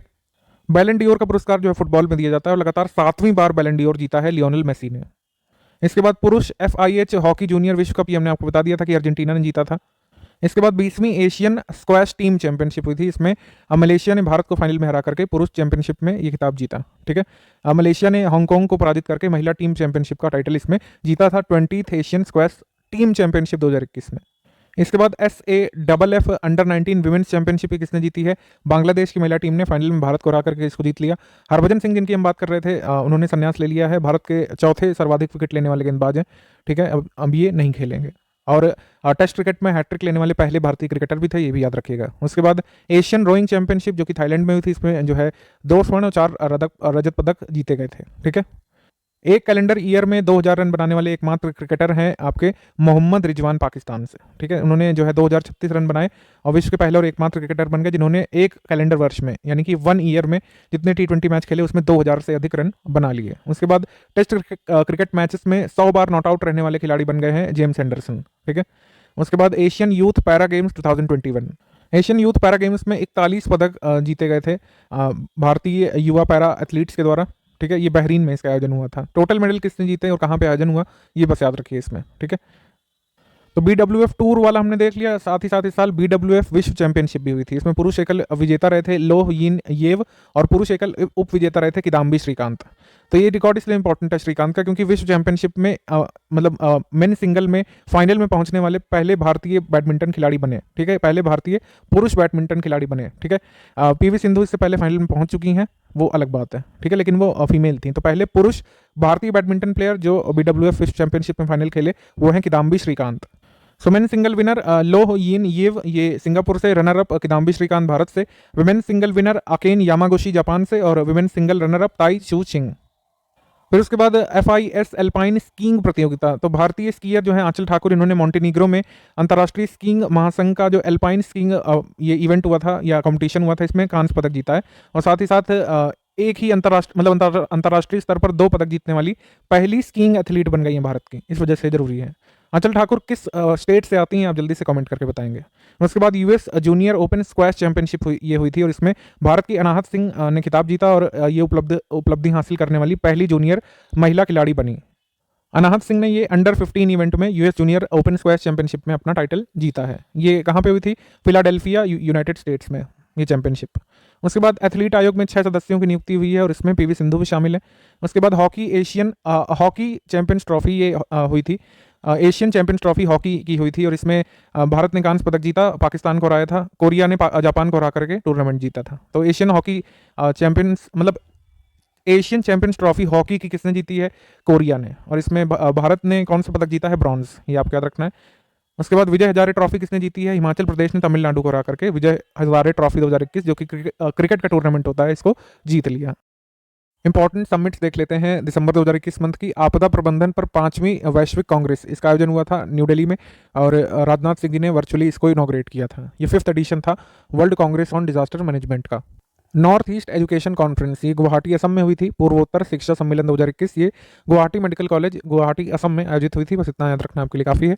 फिर भारत और ब्रिटेन की हरित ऊर्जा सहयोग बैठक, ठीक है, यहाँ पर यूनाइटेड किंगडम के विज्ञान मंत्री जॉर्ज फ्रीमैन के साथ एक ऑनलाइन बैठक हुई थी हमारे केंद्रीय विज्ञान और प्रौद्योगिकी मंत्री जितेंद्र सिंह जी की। खान और खनिज पर राष्ट्रीय सम्मेलन 2021, ये कहाँ पर हुआ था? न्यू दिल्ली में, ठीक। और 21वां भारत रशिया वार्षिक शिखर सम्मेलन, ये भी हुआ था 6 दिसंबर को, जब व्लादिमीर पुतिन ने भारत दौरा किया, ठीक है। और इस व्लादिमीर पुतिन के दौरे में काफ़ी सारे एग्रीमेंट्स हमने रशिया के साथ साइन किए हैं। देन उसके बाद वर्ल्ड एक्सपो कहाँ पे हुआ था? दुबई में। ये 18 से 23 नवंबर के बीच हुआ था, ठीक है। 13th एसएम समिट ये हुई थी और इसका थीम था strengthening multilateralism for shared growth. अब एसएम में कौन कौन से देश शामिल हैं और ये कब कब शामिल हुए, ये भी हमने लिख के दिया है, क्योंकि कई बार समिट्स नहीं पूछते हैं, ऑर्गेनाइजेशन के स्ट्रक्चर के बारे में पूछ लेते हैं। जैसे Bharat, Pakistan, Mongolia ASEAN secretariat 2008 में शामिल हुआ, ऑस्ट्रेलिया, न्यूजीलैंड, रशिया 2010 में, बांग्लादेश, नॉर्वे, स्विट्जरलैंड 2012 में, क्रोएशिया, कजाकिस्तान 2014 में, और टर्की एसएम में शामिल हुआ 2021 में, ठीक है। तो ये इंपॉर्टेंट है आपकी 13th एसएम समिट के बारे में। आगे बढ़ते हैं हम लोग। उसके बाद हाइड्रोजन ऊर्जा नीतियों और बुनियादी संरचना विकास और चुनौतियों पर पहला अंतर्राष्ट्रीय सम्मेलन, यानी कि first international conference on hydrogen energy policies challenges 2021, ये कहाँ पे हुआ था? न्यू दिल्ली में। आयोजन किसने किया? नवीन और नवीकरणीय ऊर्जा मंत्रालय, केंद्रीय विद्युत प्राधिकरण एनटीपीसी और केंद्रीय सिंचाई और बिजली बोर्ड के द्वारा, ठीक है। इसके बाद 56वां अखिल भारतीय पुलिस महानिदेशक महानिरीक्षक सम्मेलन, ये कहाँ पे हुआ था? लखनऊ में, ठीक है। तो उत्तर प्रदेश से रिलेटेड है, तो इतना ही आपको याद रखना है कि ये लखनऊ में हुआ था। पीएम मोदी जी ने भी इसमें पार्टिसिपेट किया था।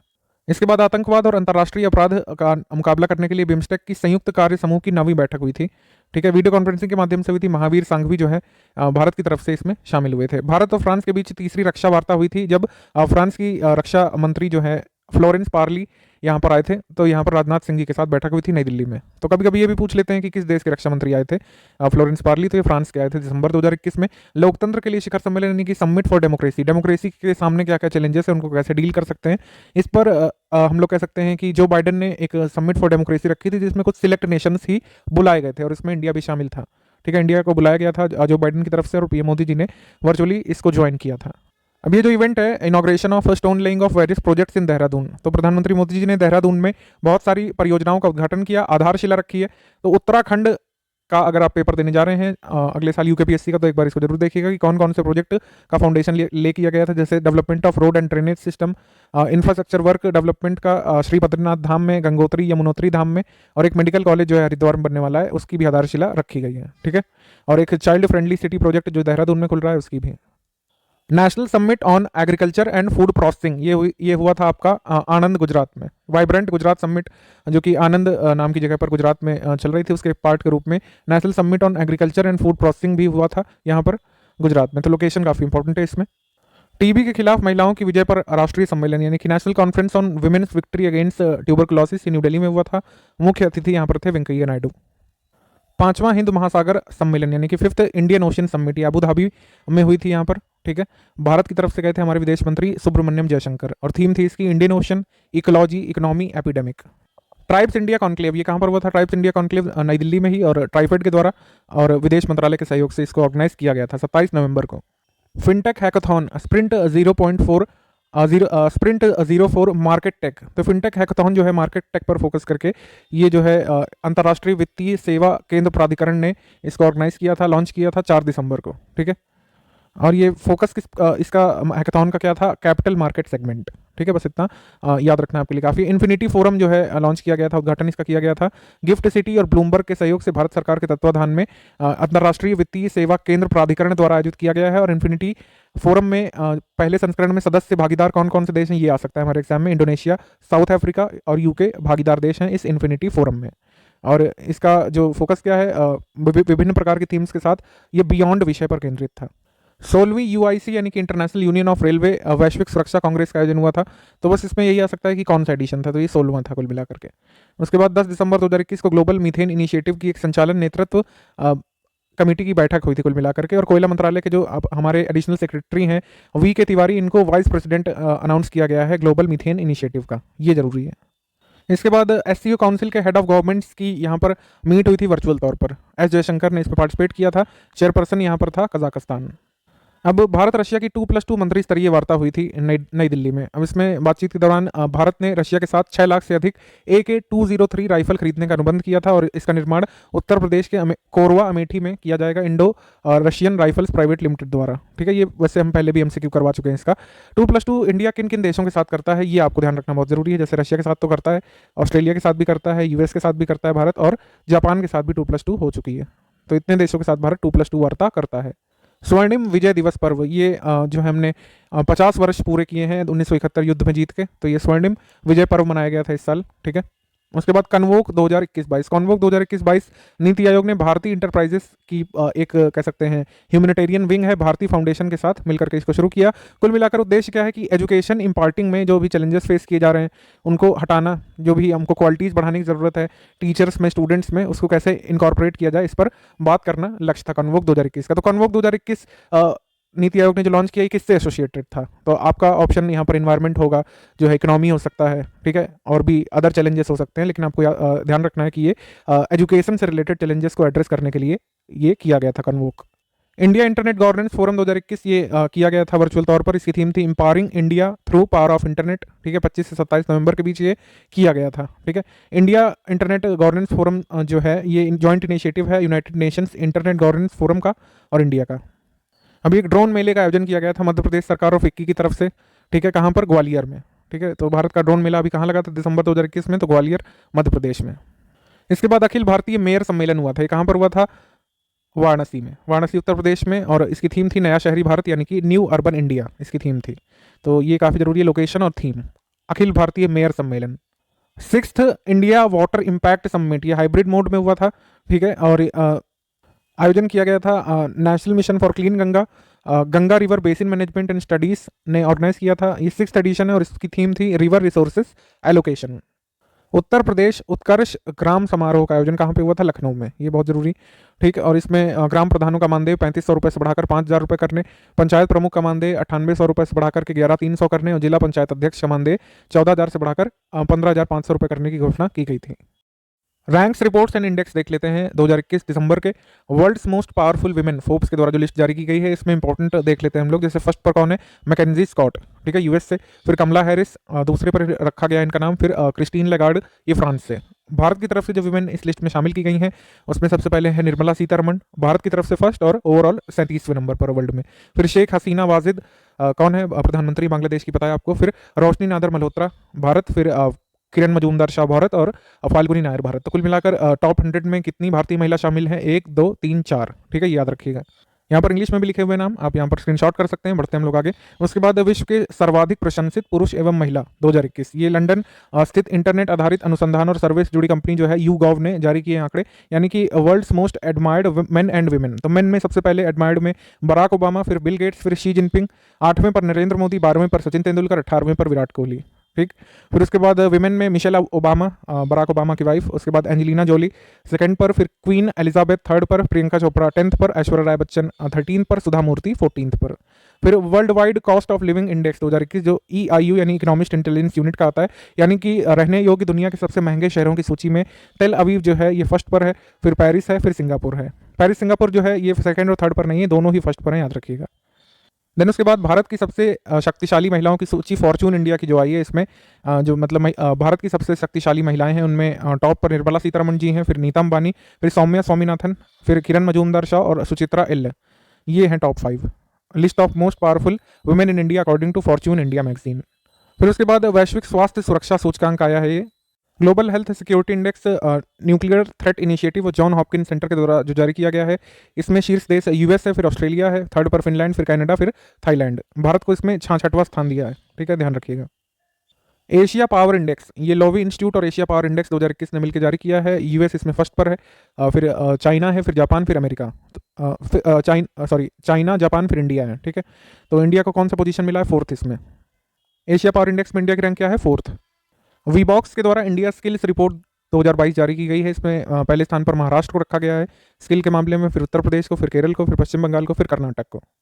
इसके बाद वर्ल्ड टैलेंट रैंकिंग रिपोर्ट आई 2021 की, ये जारी की गई है international institute for management development यानी कि IMD की। ठीक है, IMD की वर्ल्ड कॉम्पिटिटिवनेस मतलब IMD के वर्ल्ड कॉम्पिटिटिव सेंटर के द्वारा ये वर्ल्ड टैलेंट रैंकिंग जारी की गई है। इसमें पहले स्थान पर स्विट्जरलैंड है, फिर स्वीडन, फिर लग्जमबर्ग, फिर नॉर्वे, फिर डेनमार्क। टॉप 3 एटलीस्ट याद रख सकते हैं। फिर उसके बाद भारत को इसमें कौन सा स्थान मिला है? 56वां स्थान मिला है, याद रखिएगा। फिर उसके बाद कौन कौन सी कॉर्पोरेट कंपनी मीडिया में सबसे ज़्यादा विजिबल है? तो भारत में रिलायंस सबसे ज़्यादा विजिबल है, फिर भारतीय स्टेट बैंक, फिर एयरटेल, और वैश्विक स्तर पर फेसबुक है, फिर गूगल की अल्फाबेट इंक है, फिर अमेजॉन है। अगर भारत की PSUs की बात कर लें तो PSUs में भारत की जो कंपनी सबसे ज़्यादा मीडिया में रहती है वो है NTPC। फिर उसके बाद union ministry of road transport ने रजिस्टर्ड इलेक्ट्रिक व्हीकल्स का डेटा रिलीज किया है कि किस स्टेट में सबसे ज़्यादा इलेक्ट्रिक व्हीकल्स रजिस्टर्ड हैं। तो सबसे ज़्यादा इलेक्ट्रिक व्हीकल्स रजिस्टर्ड हैं उत्तर प्रदेश में, फिर दिल्ली में, फिर कर्नाटक में, फिर बिहार में, फिर महाराष्ट्र में। हम स्कीम्स में भी देख चुके हैं। आत्मनिर्भर भारत रोजगार योजना में सर्वाधिक लाभार्थी किस स्टेट से हैं? महाराष्ट्र से, फिर तमिलनाडु से, फिर गुजरात से, फिर कर्नाटक से। डोपिंग नियमों का सबसे ज़्यादा उल्लंघन करने वाले देशों की श्रेणी में अगर देखा जाए तो रशिया पहले स्थान पर है, फिर इटली है, फिर भारत है। यानी कि भारत में काफ़ी ऐसे एथलीट्स हैं जो डोपिंग नियमों का उल्लंघन करते हैं। ये रैंकिंग जो है वाडा यानी कि वर्ल्ड एंटी डोपिंग एजेंसी ने जारी की है। ठीक है। स्पैम कॉल से सर्वाधिक प्रभावित देश कौन से हैं? तो उसमें ब्राज़ील टॉप पर है, फिर पेरू, फिर यूक्रेन, फिर इंडिया। तो भारत में भी स्पैम कॉल काफ़ी आते हैं। ये आंकड़ा वैसे ट्रू कॉलर ने जारी किया है। नीति आयोग के कोई भी इंडेक्स को देखना आपके लिए बेहद ज़रूरी है। अगर कोई भी इंडेक्स अगर पूछा जा रहा है किसी भी एग्जाम में, तो अगर 2 इंडेक्स पूछे जा रहे हैं तो कम से कम दूसरा वाला नीति आयोग का होता है जो पूछा जाता है हमारे एग्जाम में। तो चौथा state health index NITI Aayog ने जारी किया है। इसमें राज्यों को छोटे राज्यों के तौर पर राज्यों के श्रेणी में, फिर केंद्र शासित प्रदेशों की श्रेणी में इस तरीके से डिवाइड किया है। तो राज्यों में टॉप पर कौन है? उत्तर प्रदेश है, फिर असम है, फिर तेलंगाना है। छोटे राज्यों में टॉप पर कौन है? मिजोरम है, और केंद्र शासित प्रदेशों में टॉप पर कौन है? दिल्ली है। तो 3 कैटेगरीज हैं: बड़े राज्य, छोटे राज्य, केंद्र शासित प्रदेश। बड़े राज्यों में उत्तर प्रदेश टॉप पर, छोटे राज्यों में मिजोरम, और केंद्र शासित प्रदेश में दिल्ली टॉप पर। ये इस तरह की पिक्स हम डालते रहते हैं अपने फ्री वाले टेलीग्राम ग्रुप में, आप जरूर उसको ज्वाइन कर लीजिए। तो अब कुल मिलाकर भारत जो है तीसरे नंबर पर आ गया है जिस देश में सर्वाधिक यूनिकॉर्न बिजनेस कर रहे हैं। तो यूनिकॉर्न क्या होता है? यूनिकॉर्न ऐसी कंपनीज जिनकी वैल्यू $1 बिलियन से अधिक होती है उनको यूनिकॉर्न कहा जाता है। ऐसे उद्यम जिनका मूल्य जो है 1 बिलियन से अधिक होता है उनको यूनिकॉर्न बोलते हैं। तो एक ही वर्ष में 33 और यूनिकॉर्न कंपनीज जुड़ गई हैं, और इस तरीके से तीसरे स्थान पर आ गया है भारत जहां पर सर्वाधिक यूनिकॉर्न कंपनी काम कर रही है। पहले पर कौन है? अमेरिका, और दूसरे पर चाइना है। ठीक, इससे पहले यूनाइटेड किंगडम जो है 3rd पर हुआ करता था, इंडिया 4th पर हुआ करता था, लेकिन यूनिकॉर्न की संख्या बढ़ी है भारत में। अब यूनाइटेड किंगडम आ गया 4th पर, और इंडिया आ गया है आपका 3rd पोजीशन पर यूनिकॉर्न कंपनीज के मामले में। मजदूरी दर सूचकांक यानी कि wage rate index, WRI labour ministry जो है जारी करने वाली जल्द। इसमें कहा जा रहा है कि आधार वर्ष 2016 रखा जाएगा। ये बहुत जरूरी है, यही पूछा जा सकता है हमारे एग्जाम में। ठीक है। अभी जो डेटा अवेलेबल है वेज रेट इंडेक्स का, वो बहुत पुराना डेटा अवेलेबल है। तो जल्दी 2016 के आधार वर्ष पर नए आंकड़े जारी किए जाएंगे, और ये काफ़ी यूजफुल रहेंगे, और हमको एग्जाम के लिए भी इनको याद करना पड़ेगा आगे। ठीक है। उसके बाद पोषण अभियान के तहत फंड के उपयोग पर रिपोर्ट जारी की गई है women and child development ministry के द्वारा कि कौन कौन से ऐसे राज्य हैं जहां पर फंड का सबसे ज़्यादा उपयोग हुआ है, कहां पर कम हुआ है। तो फंड का सबसे ज़्यादा उपयोग किया है, फंड का सबसे कम उपयोग किया है एक्चुअली अरुणाचल प्रदेश ने, फिर पुडुचेरी ने, फिर लद्दाख ने, पंजाब ने। और 5 राज्यों और केंद्र शासित प्रदेशों जहां फंड का उपयोग सबसे अधिक हुआ है वो है नागालैंड, मेघालय, मिजोरम, सिक्किम। तो पोषण अभियान के तहत फंड का सर्वाधिक उपयोग कहां पर हुआ है? आपका नागालैंड में। सबसे कम कहां पर हुआ है? अरुणाचल प्रदेश में। 5वां national family and health survey हुआ था, और इसमें बताया गया था कि अब 1000 पुरुषों पर 1020 महिलाएं हैं। ये काफ़ी हाईलाइट हुई थी चीज़, इसको याद रखिएगा। उसके बाद कंटार की ब्रांड्स इंडिया रिपोर्ट आई थी, और इसमें most purposeful technology brand, most purposeful FMCG brand, और most purposeful non FMCG brand की लिस्ट आई थी। एटलीस्ट पहले पर कौन है जो है उद्देश्यपूर्ण में, जो है FMCG में गैर FMCG में उद्देश्यपूर्ण सबसे कौन है टॉप पर? ये वाले जरूर एक बार देख सकते हैं। ठीक है। इन सभी इंडेक्स में मोस्ट इंपॉर्टेंट में से एक ये सुशासन सूचकांक है। सुशासन सूचकांक इस बार काफ़ी डिटेल्ड जारी किया गया है। ठीक है, 25 दिसंबर को, और इसमें कुल मिलाकर 10 क्षेत्र और 58 इंडिकेटर्स पर विचार किया गया है। सबसे पहले ओवरऑल रैंकिंग देख लेते हैं। 10 क्षेत्रों को कवर करते हुए अगर देखा जाए तो आपका गुजरात टॉप पर है सुशासन सूचकांक में। ठीक है। उसके बाद महाराष्ट्र, फिर गोवा है सम्मिलित रैंकिंग में। और अगर हम देखें केंद्र शासित प्रदेशों में तो दिल्ली टॉप पर है, और पहाड़ी और उत्तर पूर्वी राज्यों में सब मिला के देखें तो हिमाचल प्रदेश इसमें टॉप पर है। ठीक, ये वाली बात हो गई। लेकिन इस बार का सुशासन सूचकांक डिटेल्ड है। ठीक है। इसमें 3 ग्रुप बनाए गए हैं, और मतलब 2 ग्रुप बनाए गए हैं, और नॉर्थ ईस्टर्न हिल स्टेट और यूटीज में इस तरीके से डिवाइड किया गया है। 10 अलग अलग सेक्टर्स में क्या क्या रैंक है ये भी बताई गई है। तो आप जिस स्टेट से आते हैं उसका देखिएगा। जैसे मध्य प्रदेश का कोई देख रहा है तो मध्य प्रदेश के किन किन सेक्टर में टॉप पर है आप नोट करिएगा। ठीक है। जैसे एग्रीकल्चर और अलाइड सेक्टर में टॉप पर है सुशासन सूचकांक में कौन है? मध्य प्रदेश है। वाणिज्य और उद्योग के मामले में टॉप पर कौन है? उत्तर प्रदेश है। ठीक है। इस तरीके से आप देखेंगे। और कहाँ कहाँ पर उत्तर प्रदेश और बिहार जो है टॉप पर है वो आप देखिएगा। जैसे सार्वजनिक बुनियादी संरचना और उपयोगिताओं के मामले में बिहार टॉप पर है। ये BPSC वाले लोग जरूर एक बार नोट करिएगा आप। ठीक है। ओवरऑल रैंकिंग में टॉप पर कौन है, हमने आपको बताया गुजरात है, फिर महाराष्ट्र है, फिर गोवा है। तो ओवरऑल रैंकिंग में अगर पूछ लें तो इस तरीके से बताइएगा। अगर पूछें सुशासन सूचकांक में इस क्षेत्र में टॉप पर किसे रखा गया है, तो आपका आंसर बदल जाएगा। इसके बाद आ जाते हैं राष्ट्रीय बहुआयामी गरीबी सूचकांक या फिर बहुआयामी निर्धनता सूचकांक, national multi dimensional poverty index के बारे में। ठीक है, इसके बारे में पिछले वीडियो मतलब पिछले नवंबर एंड में भी हमने बता दिया था आपको, लेकिन अभी डिटेल्ड रैंकिंग आ चुकी है, तो इसको देखिएगा आप। जैसे यहाँ पर पूरा मैप भी दिया हुआ है, तो इसमें देखेंगे 5 सबसे अधिक निर्धन राज्य कौन से हैं, तो बिहार, फिर झारखंड, फिर उत्तर प्रदेश। वैसे टॉप 3 याद रखने चाहिए, लेकिन टॉप वाला कम से कम जरूर आपको याद रखते हुए चलना है कि राष्ट्रीय बहुआयामी गरीबी सूचकांक जो आया नीति आयोग का 2021 दिसंबर में, उसमें सबसे गरीब राज्य कौन सा है, बिहार। सबसे कम गरीब राज्य कौन सा है, केरल। ठीक, इसमें अमीर की दृष्टि से नहीं याद करिएगा, कम गरीब ही याद रखिएगा, वरना ऑप्शन में कंफ्यूज हो जाएंगे। सर्वाधिक कम गरीब है आपका केरल। ठीक है, फिर पुडुचेरी, फिर लक्षद्वीप, इस तरीके से। फिर उसके बाद सबसे अधिक गरीब केंद्र शासित प्रदेश कौन सा है, दादर नगर हवेली। ठीक है, उसके बाद 5 सबसे कम गरीब केंद्र शासित प्रदेश कौन सा है, पुडुचेरी, यानी पुडुचेरी सबसे कम गरीब है। फिर उत्तर प्रदेश के 3 सबसे कम निर्धनता वाले जिले कौन से हैं, सबसे कम निर्धनता वाले जिले हैं लखनऊ, फिर कानपुर नगर, फिर गौतम बुद्ध नगर। और सर्वाधिक कौन है, यानी कि सबसे अधिक निर्धनता या गरीबी वाले जिले कौन से हैं, श्रावस्ती, बहराइच और बलरामपुर। इस तरीके से उत्तर प्रदेश का डेटा थोड़ा हमने ज़्यादा एक्सपैंड करके इसमें दिया है। फिर उत्तराखंड का भी दिया है कि सर्वाधिक गरीबी वाले जिले कौन से हैं, अल्मोड़ा और फिर हरिद्वार, फिर उत्तरकाशी। फिर उत्तराखंड के सबसे कम गरीबी वाले जिले कौन से हैं, आपके देहरादून, गढ़वाल और नैनीताल। बिहार के 3 सबसे अधिक गरीबी वाले जिले कौन से हैं, किशनगंज, अररिया और मधेपुरा। फिर बिहार के 3 सबसे कम गरीबी वाले जिले कौन से हैं, पटना, भोजपुर, सिवान। आप ऐसे देख रहे होंगे कि जो जिले ज़्यादा नाम में आते हैं वही जो है कम गरीब हैं, जो सबसे बैकवर्ड होते हैं, जिनका ज़्यादा कोई नाम नहीं होता, जहाँ पर कोई ज़्यादा इंफ्रास्ट्रक्चर प्रोजेक्ट्स नहीं होते हैं, वही सबसे ज़्यादा निर्धन है। ठीक है, तो भारत में सबसे कम गरीबी वाला जिला है कोट्टयम, 0.0%। ठीक है, और भारत में सबसे ज़्यादा गरीबी वाला जिला कौन सा है, श्रावस्ती उत्तर प्रदेश में, फिर बहराइच यूपी का, फिर अलीराजपुर मध्य प्रदेश का, या बहराइच होना चाहिए, बहरीच लिखा है। फिर आपका पूर्वोत्तर भारतीय राज्यों में जो है मेघालय, फिर असम, फिर नागालैंड। इस तरीके से पूर्वोत्तर भारतीय राज्यों में सर्वाधिक गरीब है मेघालय, फिर असम, फिर नागालैंड। अभी जो पॉवर्टी रेट जो है नीति आयोग ने निकाली है, किस मेथड से निकाली है, ये निकाली है किन फैक्टर्स को कंसीडर करते हुए, हेल्थ, एजुकेशन और स्टैंडर्ड ऑफ लिविंग। ये भी आ सकता है, ये काफ़ी जरूरी है, इसको याद रखिएगा। ये जो डेटा आया है इसमें मोटे तौर पर किन चीज़ों पर विचार किया गया है, हेल्थ, एजुकेशन और स्टैंडर्ड ऑफ लिविंग। दिसंबर 2021 के एमसीक्यू सेक्शन पर आ जाएंगे वो न्यूज़ जो किसी भी इवेंट में या फिर स्पेसिफिक कॉलम में कवर नहीं हो रही थी, उसको हम लोग अलग से कंप्लीट कर लेते हैं। जैसे स्मार्ट अर्बन फार्मिंग एक्सपो का आयोजन कहाँ पे हुआ था, तो इसका आयोजन हुआ था दिल्ली में, ऑप्शन नंबर डी। रशिया ने जो इंटरनेशनल स्पेस स्टेशन में एक डॉकिंग मॉड्यूल लॉन्च किया, उसके बारे में बताना है कौन सा स्टेटमेंट इनकरेक्ट है। तो 2 दिवसीय यात्रा में रशियन कार्गो व्हीकल ने नए डॉकिंग मॉड्यूल को सक्सेसफुली डॉक कर दिया इंटरनेशनल स्पेस स्टेशन से। सही है। न्यू सर्कुलर मॉड्यूल का नाम क्या है, जो एग्जाम में पूछा जा सकता है, उसका नाम है ब्रिचल। ठीक, उसके बाद 24 नवंबर 2021 को बाइकानोर लॉन्च सेंटर कजाकिस्तान से इसको लॉन्च किया गया था, ये भी सही है। तो डॉकिंग मॉड्यूल के बारे में तीनों स्टेटमेंट करेक्ट है, कोई भी इनकरेक्ट नहीं है, इस वजह से आंसर हो जाएगा डी। इसके बाद जापान ने सफलतापूर्वक एप्सिलॉन 5 रॉकेट को लॉन्च किया है।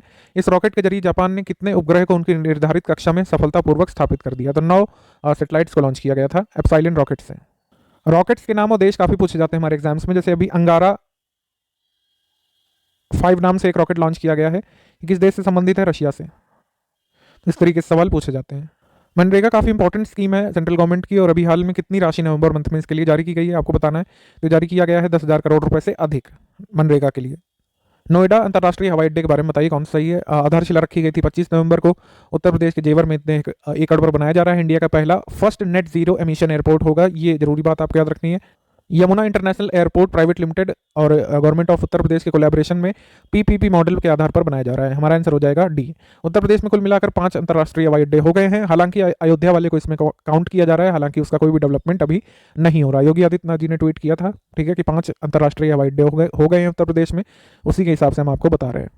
इसके बाद किस देश ने जलवायु परिवर्तन से भारत की जो लड़ाई चल रही है इसको समर्थन करने के लिए, यानी कि सपोर्ट करने के लिए भारत को 1.2 बिलियन यूरो की विकास प्रतिबद्धताओं की घोषणा किस देश ने की है, ठीक है, यानी कि ये एड करेंगे इंडिया की जो इनिशिएटिव चल रहे हैं क्लाइमेट चेंज को फाइट करने के लिए, उसको फंड करेंगे। जर्मनी ने घोषणा की है, ऑप्शन नंबर बी। अब यहाँ पर कोविड के B.1.1529 के बारे में बात करनी है, जिसको ओमिक्रॉन कहा जा रहा है। इसको वेरिएंट ऑफ कंसर्न नामित किया गया है, इसको ओमिक्रॉन बोला जा रहा है। पहली बार इसको बोट्सवाना दक्षिण अफ्रीका में स्पॉट किया गया था। तो तीनों स्टेटमेंट यहाँ पर करेक्ट है ओमिक्रॉन के बारे में, ऑप्शन नंबर डी। देन इसके बाद अमेरिकन पब्लिशिंग कंपनी और जिनकी डिक्शनरी आती है मरियम वेबस्टर, इन्होंने वैक्सीन को word of the year choose किया है, सही है। उसके बाद कॉलिन्स डिक्शनरी ने NFT यानी कि नॉन फंजिबल टोकन्स को वर्ड ऑफ द ईयर अपना घोषित किया है। आंसर हो जाएगा यहाँ पर D, none of the above, कोई भी यहाँ पर गलत नहीं है। अगर सही पूछ रहा है तो यहाँ पर सी हो जाएगा, बोथ 1 and 2 करेक्ट। निम्नलिखित में से कौन सा कथन सही है? मेटा, जिसे पूर्व में फेसबुक कहा जाता था, इसने भारत में छोटे व्यवसायों को ग्रो करने के लिए grow your business hub launch किया है। सही है। आरबीआई ने बंधन बैंक को अभी जो है एजेंसी बैंक के रूप में नामित किया है नवंबर में। दोनों स्टेटमेंट यहाँ पर सही है, 1 and 2 both correct. Andhra Pradesh सरकार, केंद्र प्रदेश सरकार और वर्ल्ड बैंक का जो इनिशिएटिव है सपोर्ट आंध्रास लर्निंग ट्रांसफॉर्मेशन, इसके लिए कितनी राशि का ऋण समझौता मंजूर किया गया है? ये मंजूर किया गया है 250 मिलियन का। इसके तहत क्वालिटी ऑफ लर्निंग इंप्रूव की जाएगी आंध्र प्रदेश के स्टूडेंट्स की। हमारा आंसर हो जाएगा इसमें सी, 250 मिलियन। संजय दत्त को हाल ही में अरुणाचल प्रदेश का ब्रांड एम्बेसडर नियुक्त किया गया है। सही है। उसके बाद है कि 1 करोड़ रुपए का जुर्माना अभी लगाया गया है आरबीआई के द्वारा यूनियन बैंक ऑफ इंडिया पर रेगुलेटरी कॉम्प्लायंस ना फॉलो करने पर। ठीक है, दोनों स्टेटमेंट सही है, आंसर हो जाएगा इसमें C, both 1 and 2 correct. Union bank of India पर 1 करोड़ का जुर्माना लगा है और संजय दत्त अभी अरुणाचल प्रदेश के ब्रांड एम्बेसडर बने हैं, जैसे कि ऋषभ पंत उत्तराखंड के बने हैं। नवंबर 2021 में ओलंपिक पदक विजेता साइखोम मीराबाई चानू के पैतृक गांव में मेगा हैंडलूम क्लस्टर स्थापित करने की घोषणा किसने की थी? ये घोषणा की थी पीयूष गोयल ने। और जो है इनका गांव कौन सा पड़ता है? मणिपुर के इम्फाल पूर्वी डिस्ट्रिक्ट के पास नोंगपोंग काकचिंग में एक नया हैंडलूम क्लस्टर स्थापित करने की घोषणा की है पीयूष गोयल ने। 24-25 नवंबर 2021 के मध्य हाइड्रोजन ऊर्जा नीतियों, बुनियादी संरचनाओं के विकास और चुनौतियों पर पहला अंतर्राष्ट्रीय सम्मेलन कहां पर आयोजित किया गया था? यह आयोजित किया गया था न्यू दिल्ली में, option number C. Call your cop mobile app अभी लॉन्च किया गया है किस नॉर्थ ईस्टर्न स्टेट के द्वारा? इसको लॉन्च किया है नागालैंड ने, ऑप्शन नंबर बी। नवंबर 2021 में 1320 मेगावाट के बक्सर ताप विद्युत संयंत्र की दूसरी इकाई का उद्घाटन किया गया है। उसके बाद बेंगलुरु स्थित कैंपागोडा इंटरनेशनल एयरपोर्ट में रोजनेबाउर फायर फाइटिंग सिमुलेटर को शुरू करने वाला दक्षिण एशिया का पहला इंटरनेशनल एयरपोर्ट बन गया है। ठीक है, कैंपागोडा रोजनेबाउर फायर फाइटिंग सिमुलेटर को शुरू करने वाला दक्षिण एशिया का पहला अंतर्राष्ट्रीय हवाई अड्डा बना है। हमारा आंसर हो जाएगा सी, बोथ 1 and 2 करेक्ट। इसके बाद निम्नलिखित में से कौन सा देश वर्तमान में संयुक्त राज्य अमेरिका और चीन के बाद विश्व का तीसरा सबसे बड़ा डोमेस्टिक एविएशन मार्केट बन गया है? तो ये है इंडिया, ऑप्शन नंबर ए। इसके बाद नवंबर 2021 में बारबाडोस के द्वारा विश्व के पहले मेटावर्स यानी आभासी दूतावास को स्थापित करने की घोषणा की है। World's first metaverse embassy, world's first virtual embassy स्थापित की जाएगी बारबाडोस में। उसके बाद इंडिया वन पेमेंट्स ने 1000 वाइट लेबल एटीएम शुरू किए हैं, जिसे इंडिया वन एटीएम्स कहा जाता है, ये भी सही है। उसके बाद आरबीआई द्वारा नवीनतम आंकड़ों के अनुसार गुजरात देश का सबसे बड़ा मैन्युफैक्चरिंग हब बन गया है, ये भी सही है, आंसर हो जाएगा इसमें डी। सभी स्टेटमेंट सही है। अभी हाल में आरबीआई ने 2012 से लेकर 2020 तक के जीवीए के आंकड़े जारी किए हैं। आप हमको कमेंट करके बताएंगे कि जीवीए कैसे कैलकुलेट करके निकाला जाता है। तो जीवीए के आंकड़ों में बताया गया है कि देश का कह सकते हैं हमारा बिगेस्ट मैन्युफैक्चरिंग हब गुजरात है और बिगेस्ट सर्विस हब कौन सा है? महाराष्ट्र है। तो ये सब आरबीआई के आंकड़े जरूरी हैं। हमारा इसमें आंसर हो जाएगा D, all of the above correct. आप हमको कमेंट करके बताइए कि जीवीए कैसे कैलकुलेट करते हैं जीडीपी में से। दुनिया के सबसे ऊंचे रेल ब्रिज पियर के बारे में आपको बताना है, जो कि मणिपुर में बनाया जा रहा है। तो ये नोनी वैली मणिपुर में बनाया जा रहा है। हाइट होगी ब्रिज की 141 मीटर, टोटल लेंथ 703 मीटर होगी और इसको ऐसे बनाया जा रहा है कि इम्फाल, जो कि मणिपुर की कैपिटल है, इसको रेलवे के ब्रॉड गेज नेटवर्क से जोड़ा जा सके। हमारा आंसर हो जाएगा डी, तीनों स्टेटमेंट सही है। वर्तमान में यूरोप के मॉन्टेनीग्रो में 139 मीटर ऊंचा पुल बना हुआ है, माला रिजेका वियाडक्ट। अब इसको भी ये क्रॉस कर लेगा जब ये बन जाएगा 141 मीटर का। उसके बाद आपका शिलोंग चेरी ब्लॉसम फेस्टिवल 2021 के बारे में कौन सा कथन गलत है, ये बताना है। तो शिलोंग का प्रसिद्ध चेरी ब्लॉसम फेस्टिवल का आयोजन 25 से 27 नवंबर के बीच हुआ था, सही है। उसके बाद जो है किसने इनॉग्रेट किया इसको? जापान के राजदूत सतोशी सुजुकी ने और के संगमा ने, और 2 स्थानों वॉर्ड्स लेक और पोलो ग्राउंड में आयोजित किया गया था। आंसर हो जाएगा डी, कोई भी स्टेटमेंट गलत नहीं है चेरी ब्लॉसम फेस्टिवल के बारे में। उसके बाद उत्तराखंड सरकार ने 4 धाम देवस्थानम प्रबंधन अधिनियम को वापस ले लिया है, क्योंकि इसका काफी विरोध हो रहा था। और इस अधिनियम को उत्तराखंड राज्य विधानसभा द्वारा किस वर्ष पारित किया गया था, आपको बताना है। तो इसको पारित किया गया था 2019 में, ऑप्शन नंबर ए। भारत हाल ही में G20 ट्रोइका में शामिल हुआ था। G20 ट्रोइका किन 3 देशों से मिलकर के बना है? तो ये 3 देश वही होते हैं कि जहां पर जो है समिट्स का आयोजन होना है। जैसे इटली में जो मतलब G20 समिट इटली में हुई थी 2020 की, 21 वाली होगी इंडोनेशिया में और 22 वाली होगी इंडिया में, इस वजह से ये ट्रोइका देश है, ऑप्शन नंबर ए। अब लेजर कम्युनिकेशंस रिले डिमॉन्स्ट्रेशन के बारे में कौन सा यहाँ पर सही है? नासा ने फ्लोरिडा के Cape Canaveral space force station से नया laser communication relay demonstration launch किया। ठीक, स्पेस टेस्ट प्रोग्राम में सैटेलाइट 6 मिशन के दौरान United Launch Alliance Atlas 5 rocket पर रक्षा विभाग द्वारा अंतरिक्ष में लॉन्च किया गया इस LCRD को, और आर्टेमिस मानव युक्त चंद्रमा लैंडिंग मिशन को लाभान्वित करेगा। आर्टेमिस मानव युक्त चंद्रमा लैंडिंग मिशन 2025 में कार्यान्वित किया जाना है, ठीक है, नासा के द्वारा। आंसर हो जाएगा इसमें D, all of the above correct. Greater Tipra land के कई आदिवासी इस क्षेत्र को अलग राज्य घोषित करने की मांग कर रहे हैं। ग्रेट टिपरा लैंड किसका हिस्सा है आपको बताना है। तो नाम से पता चल रहा है कि त्रिपुरा का भाग है, ऑप्शन नंबर ए। और आदिवासी जो है अनुच्छेद 2 और अनुच्छेद 3 में बताई गई बातों के अनुसार ऐसा करने की मांग कर रहे हैं कि ग्रेटर टिपरा लैंड को एक अलग स्टेट बना दिया जाए। फेशियल रिकॉग्निशन सिस्टम या टेक्नोलॉजी काफी न्यूज में रहा इस बार, चाहे पेंशन के संदर्भ में हो, चाहे फेस स्कैन के संदर्भ में हो, बोर्डिंग पास के रूप में हो। तो फेशियल रिकॉग्निशन टेक्नोलॉजी के बारे में कौन सा कथन सही है आपको बताना है। 2022 से हवाई यात्री देश के मतलब ये कुल मिलाकर के 4 हवाई अड्डों में भारत में वाराणसी, पुणे, कोलकाता, विजयवाड़ा में बोर्डिंग पास के रूप में फेस स्कैन का इस्तेमाल किया जाएगा। ठीक है, और इसके लिए NEC कॉर्पोरेशन प्राइवेट लिमिटेड को चुना गया है ये टेक्नोलॉजी डेवलप करने के लिए इन एयरपोर्ट्स में। आंसर हो जाएगा सी, बोथ 1 and 2 करेक्ट। हाल ही में एस्ट्रोनॉमर्स ने एक माइनर प्लैनेट खोजा है जिसको GJ367b नाम दिया गया है। ये सन से कितनी दूर है? ये सन से दूर है 33 लाइट ईयर्स। ठीक है, option number B, 33 light years. ZyCoV-D देश का दूसरा स्वदेशी टीका है जो सुई रहित टीका है। ठीक है, सुई रहित है, नीडललेस है। तो ज़ाइडकोव-डी वैक्सीन को शुरुआत में कितने राज्यों में लॉन्च किया जा रहा है? इसको लॉन्च किया जा रहा है 7 राज्यों में, और इसमें 12 से 19 वर्ष के लोगों को ये दी जाएगी ज़ाइडकोव-डी। ये 7 राज्य कौन से हैं? तमिलनाडु, बिहार, महाराष्ट्र, झारखंड, पंजाब, पश्चिम बंगाल और उत्तर प्रदेश।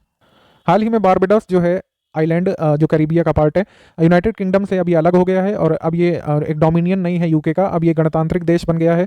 फ्लोरिडा से फाल्कन 9 रॉकेट पर 50 उपग्रह लॉन्च किए गए हैं जिन्हें स्टारलिंक मेगा तारामंडल में शामिल किया जाएगा। ठीक है, और हाल ही में भारत सरकार ने पाइका विद्रोह को स्वतंत्रता के पहले युद्ध या लड़ाई के रूप में स्वीकार करने से इनकार कर दिया गया है, जो कि ओडिशा ने डिमांड किया था। पाइका विद्रोह को स्वतंत्रता का पहला संग्राम घोषित करने की डिमांड की थी ओडिशा ने, इसको इनकार कर दिया गया है और कहा है कि 1857 में जो म्यूटिनी हुई थी उसे ही फर्स्ट वॉर ऑफ इंडिपेंडेंस कहा जाएगा। ठीक है, आंसर हो जाएगा इसमें डी, कोई भी यहाँ पर इनकरेक्ट स्टेटमेंट नहीं है, सारे करेक्ट हैं। अब हमको कमेंट करके बताइए कि बारबाडोस जो अभी रिपब्लिक हुआ है इसके पहले प्रेसिडेंट कौन बने हैं या बनी है। निम्नलिखित में से कौन सा राज्य 100% आबादी को कोरोना वैक्सीन की दूसरी डोज देने वाला देश का पहला राज्य बना है? ये बना है अरुणाचल प्रदेश। तो ये जो है एक्चुअली यहाँ पर माफी चाहेंगे, यहाँ पर अरुणाचल प्रदेश नहीं, हिमाचल प्रदेश पहले स्थान पर है, सेकंड डोज में भी और फर्स्ट डोज में भी। तो अगर पूछा जाए कि पहली डोज 100% अपनी एलिजिबल पॉपुलेशन को दिलाने वाला पहला राज्य कौन सा बना था, तो हिमाचल प्रदेश। और दूसरी डोज एडमिनिस्टर करने वाला 100% एलिजिबल पॉपुलेशन को देने वाला पहला राज्य कौन सा बना है? हिमाचल प्रदेश ही। तो फर्स्ट और सेकंड डोज दोनों के मामले में टॉप पर कौन है 100% पॉपुलेशन को सबसे जल्दी वैक्सीन लगवाने में? हिमाचल प्रदेश, ना कि अरुणाचल प्रदेश। ठीक है, म्यांमार की विशेष अदालत ने म्यांमार की राजनीतिक आंग सान सू की को कोरोना वायरस प्रतिबंधों का उल्लंघन करने के लिए कितने साल जेल की सजा सुनाई गई है? तो उनको 4 वर्ष का सेंटेंस दिया गया है, ऑप्शन नंबर डी। 1 से 10 दिसंबर के बीच प्रतिवर्ष हॉर्नबिल उत्सव किस राज्य में मनाया जाता है? तो हॉर्नबिल महोत्सव मनाया जाता है आपका नागालैंड में, option number B. Union cabinet ने प्रधानमंत्री आवास योजना ग्रामीण को कब तक बढ़ाने की मंजूरी दी है? ये हम देख चुके हैं, 2021 मार्च में खत्म होनी थी, अब इसको मार्च 2024 तक एक्सटेंड कर दिया गया है। नेशनल इंस्टीट्यूट ऑफ इम्यूनोलॉजी के बारे में बताना है कौन सा कथन सही है। तो पहला है कि एनुअल जनरल मीट हुई थी society of national institute of immunology की 14 नवंबर को। ये एक ऑटोनोमस रिसर्च इंस्टीट्यूट है जो कि department of biotechnology government of India के अंतर्गत इम्यूनिटी की रिसर्च पर काम करता है और इसकी स्थापना की गई थी 24 जून 1981 को। तो तीनों स्टेटमेंट यहाँ पर करेक्ट है, कोई भी इनकरेक्ट नहीं है। नवंबर 2021 में आईसीसी हॉल ऑफ फेम में किसको शामिल करने की घोषणा की गई थी? जेनेट ब्रिटेन को, महिला जयवर्धने को और शॉन पोलक को। MS धोनी इसमें शामिल नहीं है, आंसर हो जाएगा डी। जाफना कल्चरल सेंटर जो है अभी न्यूज़ में था, ये कहाँ पर लोकेटेड है? ये लोकेटेड है आपका श्रीलंका में, option number B. Delhi government के अर्थशास्त्र और सांख्यिकी निदेशालय की वार्षिक रिपोर्ट के अनुसार 2020 में दिल्ली का लिंगानुपात बढ़कर के कितना हो गया है? तो ये हो गया है 933, ऑप्शन नंबर बी। अंतर्राष्ट्रीय पर्यटन मार्ट के बारे में कौन सा कथन सही है? पूर्वोत्तर के लिए 9वें अंतर्राष्ट्रीय पर्यटन मार्ट का आयोजन कोहिमा नागालैंड में किया गया था। नागालैंड पहली बार इस मार्ट की मेजबानी कर रहा है और इस संस्करण की मेजबानी पहले गुवाहाटी, तवांग, शिलोंग, गंगटोक, अगरतला और इम्फाल कर चुके हैं, आंसर हो जाएगा D. Andhra Pradesh cinemas regulation amendment bill लाया गया है जिसके तहत ऑनलाइन मूवी टिकटिंग सिस्टम जो है स्टेट ऑपरेट करेगा। तो ये लाया गया है आंध्र प्रदेश में, option number B. India young water professionals programme जिसको अनाउंस किया गया था 2016 में, इसके बारे में कौन सा कथन सही है? तो पहला संस्करण नवंबर 2021 को लॉन्च किया गया था 29 तारीख को और जल संसाधन, नदी विकास, गंगा संरक्षण विभाग की राष्ट्रीय जल विज्ञान परियोजना के अंतर्गत शुरू किया गया है। ऑस्ट्रेलियाई वाटर पार्टनरशिप द्वारा समर्थित है, engaged training and learning model पर केंद्रित है। तो हमारा आंसर हो जाएगा डी, सभी कथन सही है। वर्ल्ड प्रीमैच्योरिटी डे कब मनाया जाता है? वर्ल्ड प्रीमैच्योरिटी डे मनाया जाता है आपका 17 नवंबर को, ऑप्शन नंबर ए। इसके बाद रेल मंत्री अश्विनी वैष्णव ने विषय आधारित पर्यटक सर्किट ट्रेनों भारत गौरव ट्रेन का शुरू करने की घोषणा की है। मतलब पर्यटक सर्किट ट्रेन जो है भारत गौरव ट्रेन ये शुरू की जाएंगी, इसकी घोषणा की गई है। बांग्लादेश वैज्ञानिक फरहाना सुल्ताना ने स्थायी माहवारी स्वच्छता के लिए जूट सेल्यूलोस का उपयोग करके सैनिटरी पैड बनाने वाली एक मशीन का निर्माण किया है। आंसर हो जाएगा सी, बोथ 1 and 2 करेक्ट। बाल अधिकारों की रक्षा के लिए अपनी प्रतिबद्धता को स्पष्ट करते हुए या अभिव्यक्त करते हुए विश्व बाल दिवस 2021 के अवसर पर किस राज्य के मुख्यालय नीले रंग से रोशन किए गए थे? तो नीले रंग से लिट किए गए थे असम के जो है पुलिस हेडक्वार्टर्स, और गो ब्लू कैंपेन जो यूनिसेफ चला रहा है ये जो है चाइल्ड राइट्स से एसोसिएटेड है, इसलिए नीले रंग से जो है एलिमिनेट किया गया था हेडक्वार्टर्स को। NGO world world life fund यानी WWF इंडिया के सहयोग से असम के वन विभाग द्वारा असम के किस जिले में पहली बार एक जंगली हाथी पर रेडियो कॉलर फिट किया गया है? तो सोनितपुर में असम में एक जंगली हाथी पर एक रेडियो कॉलर फिट किया गया है, ऑप्शन नंबर ए। इंडिया और श्रीलंका ने नवंबर में एक पार्लियामेंट्री फ्रेंडशिप एसोसिएशन शुरू किया है जिसको हेड करेंगे चमल राजपक्षे, ठीक है। और ये संघ अतीत में मौजूद था और अगस्त 2020 में चुनी गई वर्तमान संसद के लिए इसे पुनर्जीवित किया जा रहा है। तो आंसर हो जाएगा सी, बोथ 1 and 2 करेक्ट। 26 नवंबर 2021 को खादी और ग्रामोद्योग आयोग यानी KVIC के अंतर्गत Kumarappa national handmade paper institute Jaipur द्वारा एक अद्वितीय जीवाणुरोधी कपड़ा या फिर एंटीबैक्टीरियल फैब्रिक का शुभारंभ किसने किया है? तो ये किया है नारायण राणे ने, ऑप्शन नंबर बी। नवंबर 2021 में शहरी नदियों के सतत प्रबंधन हेतु चर्चा विचार सूचनाओं के आदान प्रदान के लिए भारत में नदी किनारे बसे शहरों के लिए एक समर्पित मंच रिवर सिटीज अलायंस किसने लॉन्च किया? इसे लॉन्च किया है गजेंद्र सिंह शेखावत ने, ऑप्शन नंबर ए। भारत का जो GMR एयरपोर्ट है इसने इंडोनेशिया के मेडन में कुआलानामू अंतर्राष्ट्रीय हवाई अड्डे के विकास और संचालन के अधिकार प्राप्त कर लिए हैं, या फिर कह सकते हैं इन पर बोली लगाई थी और इस बोली को जीत लिया है, ठीक है। उसके बाद इंडियन बायोजेट फ्यूल टेक्नोलॉजी इसको फॉर्मल मिलिट्री सर्टिफिकेशन भी प्राप्त हुआ है। आंसर है यहाँ पर सी, बोथ 1 and 2 करेक्ट। हाल ही में स्प्रिंग शेड नाम से resource book management of mountain springs पर जो कि इंडियन हिमालय रीजन में जो माउंटेन स्प्रिंग्स हैं उनके मैनेजमेंट पर जो बुक जारी की गई है, इसको किसने जारी किया है? राजीव कुमार ने। ये वाइस चेयरपर्सन है नीति आयोग के, Rajiv Kumar. Indian Institute of Astrophysics Bangalore के वैज्ञानिकों ने कुछ स्टार्स में लिथियम की प्रचुरता का अनुमान लगाया है, और अमेरिकन रिसर्चर्स ने अभी एक ऐसा च्युइंगम विकसित किया है जो संभावित रूप से हमारे सलाइवा में SARS-CoV-2 कोविड वायरस के प्रसार को रोक सकता है। तो आंसर हो जाएगा इसमें सी, बोथ 1 and 2 करेक्ट। देश का पहला ड्रोन मेला कहाँ पर आयोजित हुआ था? तो ड्रोन मेला आयोजित हुआ था आपका ग्वालियर मध्य प्रदेश में, ठीक है, ग्वालियर मध्य प्रदेश। अमेरिकी अंतरिक्ष एजेंसी नासा के एक अंतरिक्ष यान पार्कर सोलर प्रोब सूर्य को छूने वाला विश्व का पहला अंतरिक्ष यान बन गया है। इसे 2018 में लॉन्च किया गया था और 28 अप्रैल 2021 को इसने सन के बाहरी एटमॉस्फेयर जिसको कोरोना बोलते हैं इसने इसको टच किया था या इसमें एंटर हुआ था कोरोना में। कोरोना का नाम जो है वायरस का एक्चुअली इसी वर्ड से आया है। कोरोना का वैसे मतलब होता था वायरस के आने से पहले सन का outer atmosphere, outer part. Answer हो जाएगा डी, 1, 2 and 3 तीनों करेक्ट स्टेटमेंट है। अभी हाल में ही में लोकपाल ऑनलाइन नाम से एक management of complaint digital platform 13 दिसंबर को किसने लॉन्च किया है? हमारे लोकपाल ने यानी कि पिनाकी चंद्र घोष ने, option number D. United Nations general assembly ने इन किन 3 देशों को न्यूनतम विकसित देश की श्रेणी से हटाकर विकासशील देशों की सूची में शामिल करने संबंधी एक ऐतिहासिक प्रस्ताव को स्वीकार कर लिया है? तो लीस्ट डेवलप कंट्रीज के स्थान पर अभी ने बोला जाएगा डेवलपिंग कंट्रीज। ये कौन सी 3 है? बांग्लादेश, नेपाल और Laos, option number A. Then उसके बाद 22 नवंबर 2021 को केंद्रीय श्रम और रोजगार मंत्री भूपेंद्र यादव ने श्रम ब्यूरो चंडीगढ़ द्वारा घरेलू कामगारों पर किए जा रहे अखिल भारतीय सर्वेक्षण की शुरुआत की, ठीक है। उसके बाद नवंबर 2021 में रक्षा मंत्री राजनाथ सिंह ने पुनर्निर्मित रेजांगला जो कि चुशुल लद्दाख में है, यहाँ पर जो पुनर्निर्मित स्मारक है राष्ट्र को समर्पित किया। दोनों स्टेटमेंट यहाँ पे सही है। आंसर हो जाएगा सी, 1 and 2 बोथ करेक्ट। छत्तीसगढ़ के नवा रायपुर के अटल नगर के तेंदुआ गांव में ड्राइविंग और यातायात अनुसंधान संस्थान छत्तीसगढ़ का उद्घाटन किसने किया है? ये वहां के चीफ मिनिस्टर ने किया, भूपेश बघेल ने, ऑप्शन नंबर सी। मध्य प्रदेश की सरकार ने पुलिस कमिश्नरेट सिस्टम जो है भोपाल और इंदौर में लागू कर दिया है, जैसे कि उत्तर प्रदेश की भी कुछ सिटीज में लागू है, जैसे कि वाराणसी, कानपुर, लखनऊ वगैरह, नोएडा वगैरह। जवाद जो कि एक ट्रॉपिकल साइक्लोन है, इसका नाम सऊदी अरब ने दिया है। ये चक्रवात दिसंबर के पहले सप्ताह में आंध्र प्रदेश ओडिशा कोस्ट से टकराया था। हमारा आंसर हो जाएगा सी, बोथ 1 and 2 करेक्ट।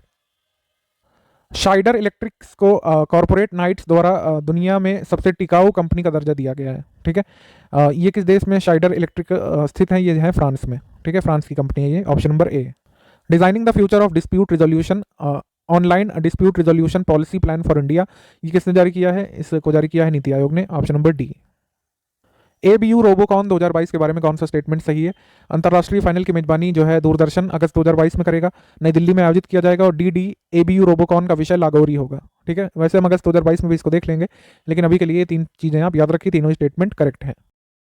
नवंबर 2021 में ड्रोन प्रौद्योगिकी और आर्टिफिशियल इंटेलिजेंस पर अनुसंधान उत्कृष्टता हेतु देश का पहला केंद्र किस भारतीय IIT में शुरू किया गया था? तो ये शुरू किया गया था IIT गुवाहाटी में, ऑप्शन नंबर ए। नवंबर 2021 में किस देश को संयुक्त राष्ट्र के सांस्कृतिक संगठन यानी यूनेस्को की विश्व धरोहर समिति के लिए 4 साल के कार्यकाल के लिए चुना गया? तो ये है India, option number A. World's leading fashion brand जो कि यूएस का है पेटागोनिया, इसने हाल ही में हैंडक्राफ्टेड खादी डेनिम फैब्रिक को जो है यूज़ करना शुरू किया है अपने डेनिम अप्रैल बनाने के लिए। ठीक है, आईडीएफसी फर्स्ट बैंक ने अपना देश का पहला first ever stand alone metal debit card launch किया वीजा के साथ मिलकर के, जिसको फर्स्ट प्राइवेट इन्फानाइट कहा जा रहा है। ठीक है, आईडीएफसी फर्स्ट बैंक ने देश का पहला first ever stand alone metal debit card launch किया है। तो हमारा आंसर हो जाएगा C, both 1 and 2 correct.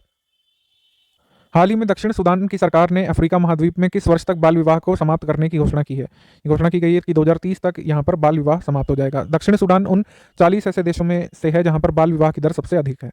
Schemes में हमने she is a change maker कार्यक्रम के बारे में देखा, एनसीडब्ल्यू का है और इसको वुमेन इन पॉलिटिक्स के लिए जो है शुरू किया गया है। हमारा आंसर हो जाएगा D, all of the above, सारे कथन सही हैं। भारत अंतर्राष्ट्रीय विज्ञान महोत्सव यानी कि इंडिया इंटरनेशनल साइंस फेस्टिवल का 7वां संस्करण कहाँ पर आयोजित किया गया था? पणजी, गोवा में। पिछली बार जो है ये ऑनलाइन तौर पर हुआ था दिल्ली में। ठीक है, उससे पिछली बार ये हुआ था 2019 में कोलकाता में। तो 1-2 वर्ष पहले कभी पूछ लेते हैं इंडिया इंटरनेशनल साइंस फेस्टिवल। तो 2020 का कहाँ पर हुआ था आपका? दिल्ली में वर्चुअल माध्यम से। 2019 का कोलकाता में हुआ था और 2021 का यहाँ पर हुआ है पणजी, गोवा में। ठीक है, उसके बाद इसका विषय था celebrating creativity, science, technology and innovation for a prosperous India.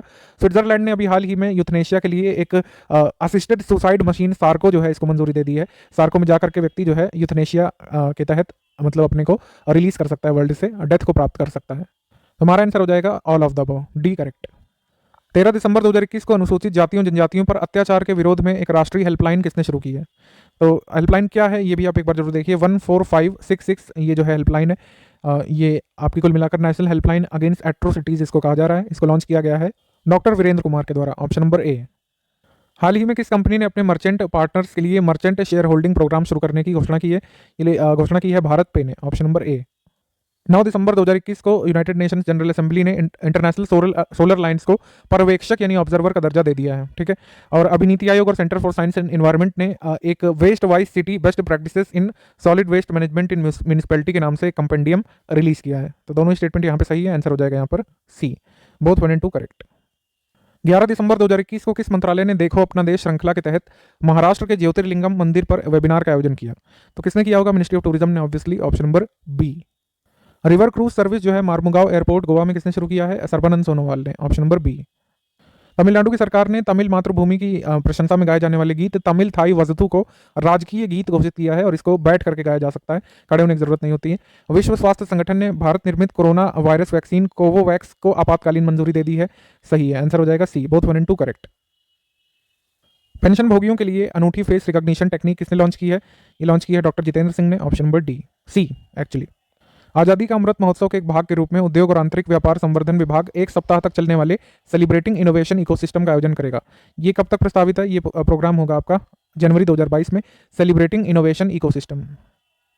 आगे है 10 दिसंबर 2021 को नई दिल्ली में वी गिरी राष्ट्रीय श्रम संस्थान की सामान्य परिषद की 50वीं बैठक का आयोजन हुआ। इस बैठक की अध्यक्षता किसने की थी?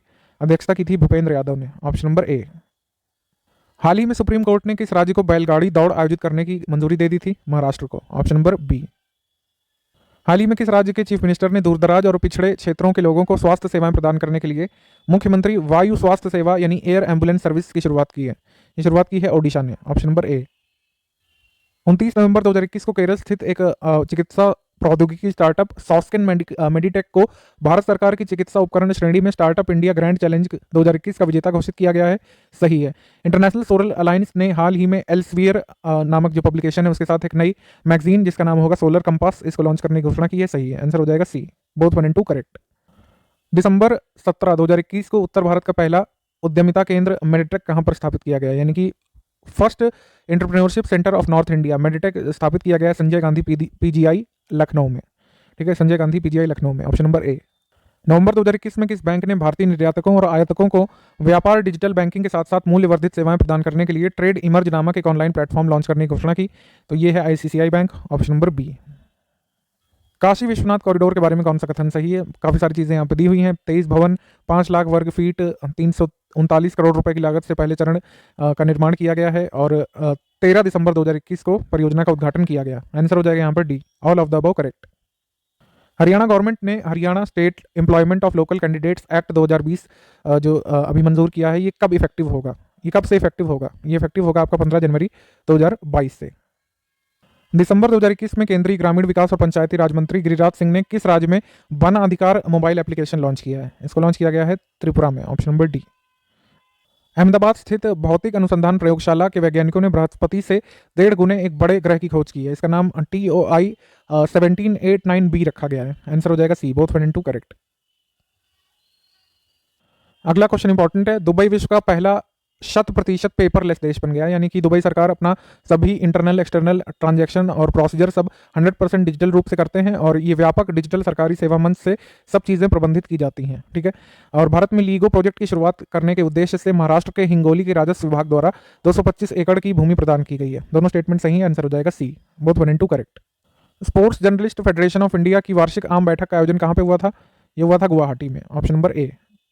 नवंबर 2021 में किस अंतरिक्ष एजेंसी ने स्पेस लॉन्च कॉम्प्लेक्स 4 ईस्ट से स्पेसएक्स के फॉल्कन 9 रॉकेट के माध्यम से अपना double asteroid redirection test mission launch किया था? तो ये किया था नासा ने, ऑप्शन नंबर डी। नवंबर 2021 में दिल्ली मेट्रो की पिंक लाइन पर चालक रहित ट्रेन संचालन का उद्घाटन किया गया। इसी के साथ दिल्ली मेट्रो अब चालक रहित तकनीक से संचालित होने वाला विश्व का चौथा सबसे बड़ा नेटवर्क बन गया है, ठीक है, ऑप्शन नंबर डी।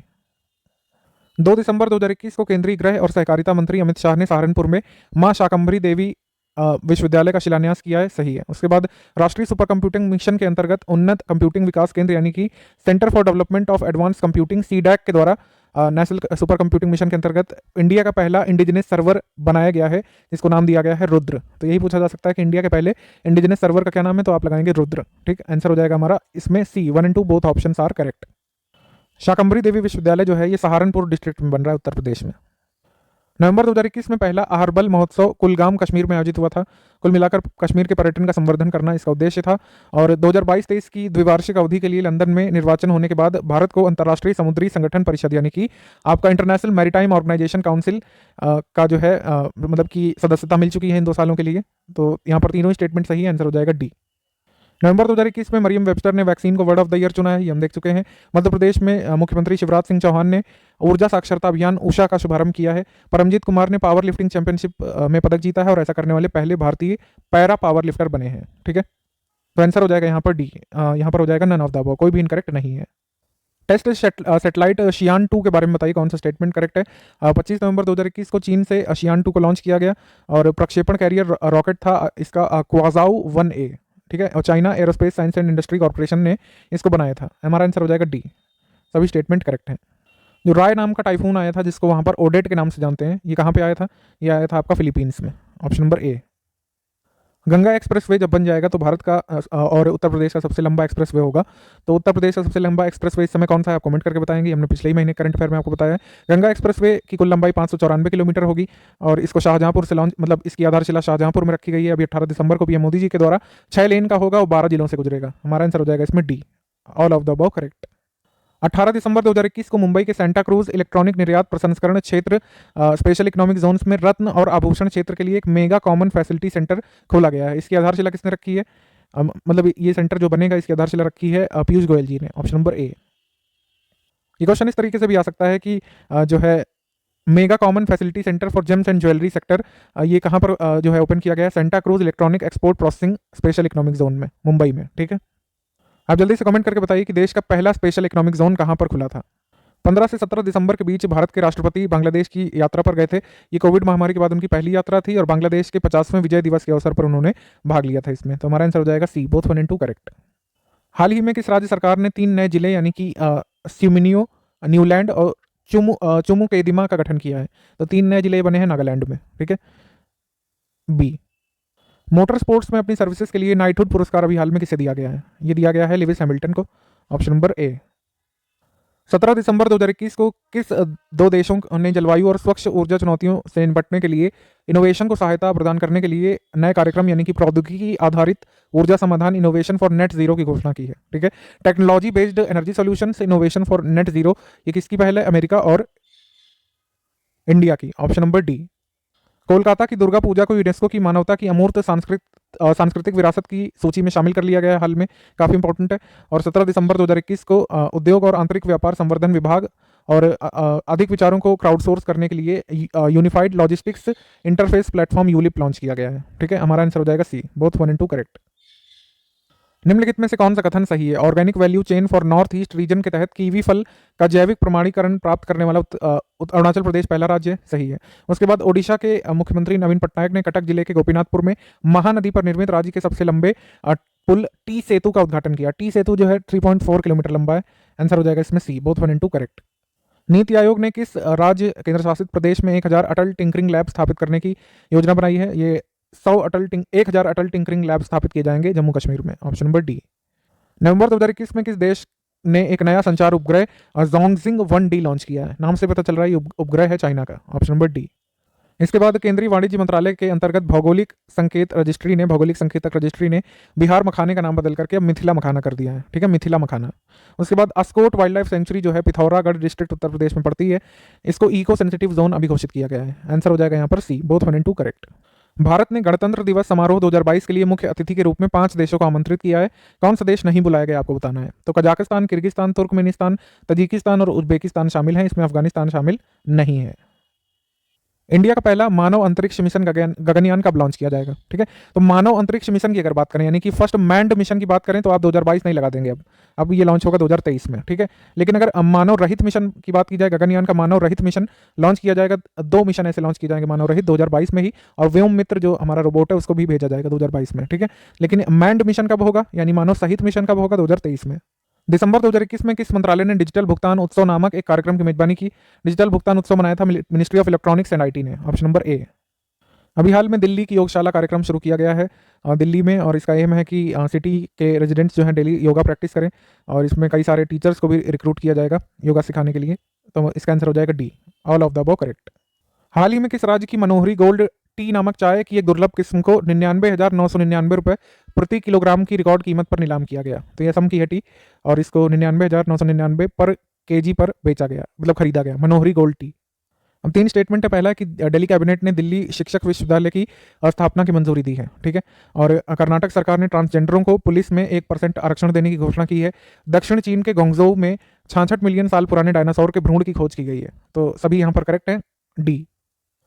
इसमें भी 3 स्टेटमेंट है। माल्टा यूरोपियन यूनियन का पहला कंट्री बन गया है जिसने घर पर और व्यक्तिगत उपयोग के लिए कैनाबिस को वैध बना दिया है। ठीक है, और नेशनल यूनिटी गवर्नमेंट ने टीथर नामक दुनिया की सबसे बड़ी क्रिप्टो करेंसी के उपयोग की मंजूरी दी है।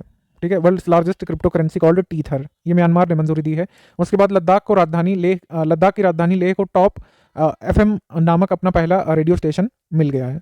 तो हमारा आंसर हो जाएगा डी, यानी सारे स्टेटमेंट सही है, कोई भी इनकरेक्ट नहीं है। हाल ही में किस देश ने 28 अक्टूबर 2021 को 1 वर्ष के लिए संघाई सहयोग संगठन के क्षेत्रीय आतंकवाद विरोधी संरचना की अध्यक्षता ग्रहण की है? तो इसकी अध्यक्षता मिली है इंडिया को। ऑप्शन नंबर ए। 15 दिसंबर 2021 को केंद्रीय मंत्रिमंडल ने भारत में सेमीकंडक्टर और डिस्प्ले मैन्युफैक्चरिंग को प्रमोट करने के लिए कितनी धनराशि की योजना बनाई है? तो इसमें टोटल आउटले रहेगा 76,000 करोड़ रुपयों का। Option number B. हाल ही में भारतीय प्रतिस्पर्धा आयोग ने अमेरिकी ई कॉमर्स कंपनी अमेजॉन पर कितने रुपए का जुर्माना लगाया है? ये जुर्माना लगाया गया है 200 करोड़ रुपयों का। ऑप्शन नंबर सी। हाल ही में किस राज्य की विधानसभा ने धर्म की स्वतंत्रता के अधिकार का संरक्षण विधेयक पारित किया है? ये पारित किया है कर्नाटका ने। Option number C. इसको एंटी कन्वर्जन बिल भी कहा जा रहा है पॉपुलर तौर पर। हाल ही में डासना गाजियाबाद में ईस्टर्न पेरिफेरल एक्सप्रेसवे पर भारत का पहला इंटेलिजेंस ट्रांसपोर्ट सिस्टम किसने लॉन्च किया है? तो इसको लॉन्च किया है नितिन गडकरी जी ने। Option number D, Nitin Gadkari. Dog prime tech नामक स्टार्टअप ने आयुष्मान भारत डिजिटल मिशन के साथ एकीकृत भारत का पहला स्वास्थ्य लॉकर लॉन्च किया है, यानी कि India first digital health locker जो है आयुष्मान भारत डिजिटल मिशन के साथ मिलकर के लॉन्च किया है डॉग प्राइम टेक ने। उसके बाद गोवा मुक्ति दिवस के अवसर पर प्रधानमंत्री जी ने गोवा में 650 करोड़ रुपए से अधिक की कई विकास परियोजनाओं का उद्घाटन किया। तो गोवा लिबरेशन डे काफी न्यूज़ में रहा इस साल, तो आप याद रखिएगा कि ये 19 दिसंबर को होता है गोवा लिबरेशन डे। उसके बाद केंद्रीय सूचना एवं प्रसारण मंत्री अनुराग सिंह ठाकुर और उत्तर प्रदेश के मुख्यमंत्री योगी आदित्यनाथ जी ने गोरखपुर में दूरदर्शन केंद्र के अर्थ स्टेशन का उद्घाटन किया। तो तीनों स्टेटमेंट यहाँ पर सही है, कोई भी गलत नहीं है, इस वजह से आंसर हो जाएगा डी। 40वां भारत अंतर्राष्ट्रीय व्यापार मेला के बारे में कौन सा सही है? तो भारत अंतर्राष्ट्रीय व्यापार मेले का आयोजन जो है नई दिल्ली में हुआ था प्रगति मैदान में, और लोकार्पण किया गया था पीयूष गोयल जी के द्वारा। बिहार मंडप ने IITF 2021 में, यानी इस व्यापार मेले में राज्य की कला और सांस्कृतिक समृद्धि का प्रदर्शन करके 6वां स्वर्ण पदक जीता, 6th gold medal by showcasing states art and cultural richness. Option number C यहाँ पे सही है। भारत अंतर्राष्ट्रीय व्यापार मेले 2021 का भागीदार राज्य बिहार ही है, और लेकिन फोकस राज्य है उत्तर प्रदेश और झारखंड, और मेले की थीम है आत्मनिर्भर भारत। ठीक है, हरियाणा ने 22 दिसंबर 2021 को अपने आबकारी विधि में संशोधन करके शराब के सेवन, बिक्री और खरीद की न्यूनतम उम्र मौजूदा 25 साल से घटाकर कितनी कर दी है? इसको 21 साल कर दिया गया है। Option number C. निम्नलिखित में से कौन सा कथन सही है? जनजातीय कार्य मंत्री अर्जुन मुंडा ने 23 दिसंबर 2021 को ट्राइफेड वन धन क्रॉनिकल का शुभारंभ किया है। पंजाब कैबिनेट ने 23 दिसंबर 2021 को अनारक्षित वर्गों के लिए पंजाब राज्य सामान्य श्रेणी आयोग के सृजन को मंजूरी दी है। तो हमारा आंसर हो जाएगा इसमें option number C, 1 and 2 both correct. Rajnath Singh ji ने 26 दिसंबर 2021 को लखनऊ में ब्रह्मोस एरोस्पेस क्रूज मिसाइल निर्माण इकाई का उद्घाटन किया। IIT रुड़की को प्रतिष्ठित भारतीय उद्योग परिसंघ द्वारा औद्योगिक नवाचार पुरस्कारों के लिए चुना गया है। तो हमारा आंसर हो जाएगा C, both 1 and 2 correct. NASA के साइक मिशन के बारे में कौन सा कथन सही है? साइक मिशन अगस्त 2022 में लॉन्च किया जाएगा। इसका ये मुख्य क्षुद्रग्रह बेल्ट में या एस्ट्रॉयड बेल्ट में साइक नामक विशाल धातु एस्ट्रॉयड की खोजबीन करने के लिए लॉन्च किया जाएगा और मिशन एस्ट्रॉयड साइक के अध्ययन और मानचित्रण के लिए 21 महीने का समय बिताएगा। हमारा आंसर हो जाएगा इसमें D, all of the above correct. James Webb space telescope के बारे में कौन सा सही है? नासा ने अपने बहुप्रतीक्षित नेक्स्ट जनरेशन के अंतरिक्ष telescope mission James Webb space telescope mission को लॉन्च करने के लिए घोषणा की है। अब कई बार ये डिले हुआ है पास्ट में, लेकिन अब कह रहे हैं कि ये लॉन्च किया जाएगा। इसको एरियान 5 रॉकेट से जो है लॉन्च किया जाएगा और इसको 25 दिसंबर 2021 को लॉन्च किया गया था। हमारा आंसर हो जाएगा D, all of the above correct. UNESCO ने जो है हैती के पारंपरिक जोमो सूप को इंटेंजिबल कल्चरल हेरिटेज की लिस्ट में शामिल किया है और दुर्गा पूजा को भी शामिल किया गया है। हमारा आंसर हो जाएगा इसमें C, 1 and 2 both correct. Bharat के मुख्य न्यायाधीश NV रमण और तेलंगाना के मुख्यमंत्री के चंद्रशेखर राव ने तेलंगाना के नानकरामुड्डा हैदराबाद में फीनिक्स वी के टावर में भारत का पहला अंतर्राष्ट्रीय मध्यस्थता केंद्र का उद्घाटन किया, यानी कि इंटरनेशनल आर्बिट्रेशन सेंटर। इंडिया के अलावा जो वर्ल्ड में आर्बिट्रेशन सेंटर्स अलग अलग देशों में है, उनमें मुख्य रूप से कहाँ कहाँ पर है? लंदन में, हांगकांग में और सिंगापुर में। तो दोनों स्टेटमेंट यहाँ पर करेक्ट है, 1 and 2 बोथ करेक्ट। अभी हाल में रक्षा मंत्री राजनाथ सिंह जी ने राष्ट्रीय एकता गीत लॉन्च किया है, जिसे नेशनल कैडेट कोर के कैडेटरों ने तैयार किया है। इसको कितनी भाषाओं में जो है गाया जा सकता है? तो ये 22 भाषाओं में तैयार किया गया है। Option number T. भारतीय इंटरप्राइजेस की एक परोपकारी शाखा भारतीय फाउंडेशन के साथ नीति आयोग ने कॉन्वोक 2021-22 लॉन्च किया गया है। लॉन्च किया है किसके बारे में? एजुकेशन के बारे में मैंने आपको बताया था। और केंद्रीय मंत्रिमंडल ने 15 दिसंबर 2021 को महिलाओं के लिए विवाह की कानूनी आयु 18 से बढ़ाकर के 21 साल करने का निर्णय लिया है। तो यहाँ पर सी, बोथ 1 and 2 करेक्ट है। अब ये आयु घटाने में किन किन एक्ट्स में परिवर्तन किया जाएगा, ये हम आपको आगे बताएंगे जब आगे डेवलपमेंट्स होंगे। अभी हाल में कोच्चि केरल में international symposium on plantation crops का उद्घाटन किया गया था। मतलब ये जो है इंटरनेशनल सिंपोजियम हुआ था 14 से 16 दिसंबर के बीच। IIT कानपुर ने भू परीक्षक नामक एक पोर्टेबल मृदा परीक्षण जो है उपकरण विकसित किया है। यूनेस्को ने कॉन्गो, जो कि एक कंट्री है अफ्रीका कॉन्टिनेंट में, इसके म्यूजिक एंड डांस जो कि रुम्बा होता है, इसको सांस्कृतिक खजाने या फिर कल्चरल ट्रेजर के रूप में नाम दिया है। इसको कल्चरल ट्रेजर बताया यूनेस्को ने कॉन्गोलीज म्यूजिक एंड डांस रुम्बा को। ठीक है, तो यहाँ पर तीनों स्टेटमेंट करेक्ट है, 1, 2 and 3, यानी कि सी। ये भी तीनों स्टेटमेंट काफी जरूरी हैं। भारतीय मूल के नरेंद्रन जोडी कोलापन को दक्षिण अफ्रीका की सर्वोच्च न्यायिक पीठ यानी कि कॉन्स्टिट्यूशनल कोर्ट की हाईएस्ट बेंच के लिए अपॉइंट किया गया है। भारतीय मूल की प्रोफेसर नीली बेंदापुडी को अमेरिका के पेंसिल्वेनिया स्टेट यूनिवर्सिटी के अध्यक्ष के रूप में नामित किया गया है और ऐसा पद पाने वाली वो पहली महिला भी बन गई हैं। व्हाट्सएप ने कर्नाटक और महाराष्ट्र में 500 गांवों में अपने पायलट कार्यक्रम की घोषणा की है, जिसके माध्यम से व्हाट्सएप पे के माध्यम से जो है डिजिटल भुगतान हेतु सशक्त बनाएंगे वहाँ के लोगों को। तो हमारा आंसर इसमें भी हो जाएगा all of the above correct, 1, 2 and 3। इसके बाद दिसंबर 2021 में नागपुर में एग्रोविजन प्रदर्शनी का आयोजन किया गया था। भारत दर्शन पार्क दक्षिण दिल्ली नगर निगम द्वारा बनाई गई है। इसका इनॉग्रेशन अमित शाह करेंगे और इसमें देश भर की 21 प्रसिद्ध संरचनाओं की प्रतिकृतियां लगी, यानी कि ताजमहल छोटा सा, कुतुब मीनार छोटा सा और भी कई सारे इंपॉर्टेंट जो मॉन्यूमेंट्स हैं उनके रेप्लिकास लगाए गए हैं इसमें। तो हमारा आंसर हो जाएगा इसमें D, both correct, 1 and 2 both correct.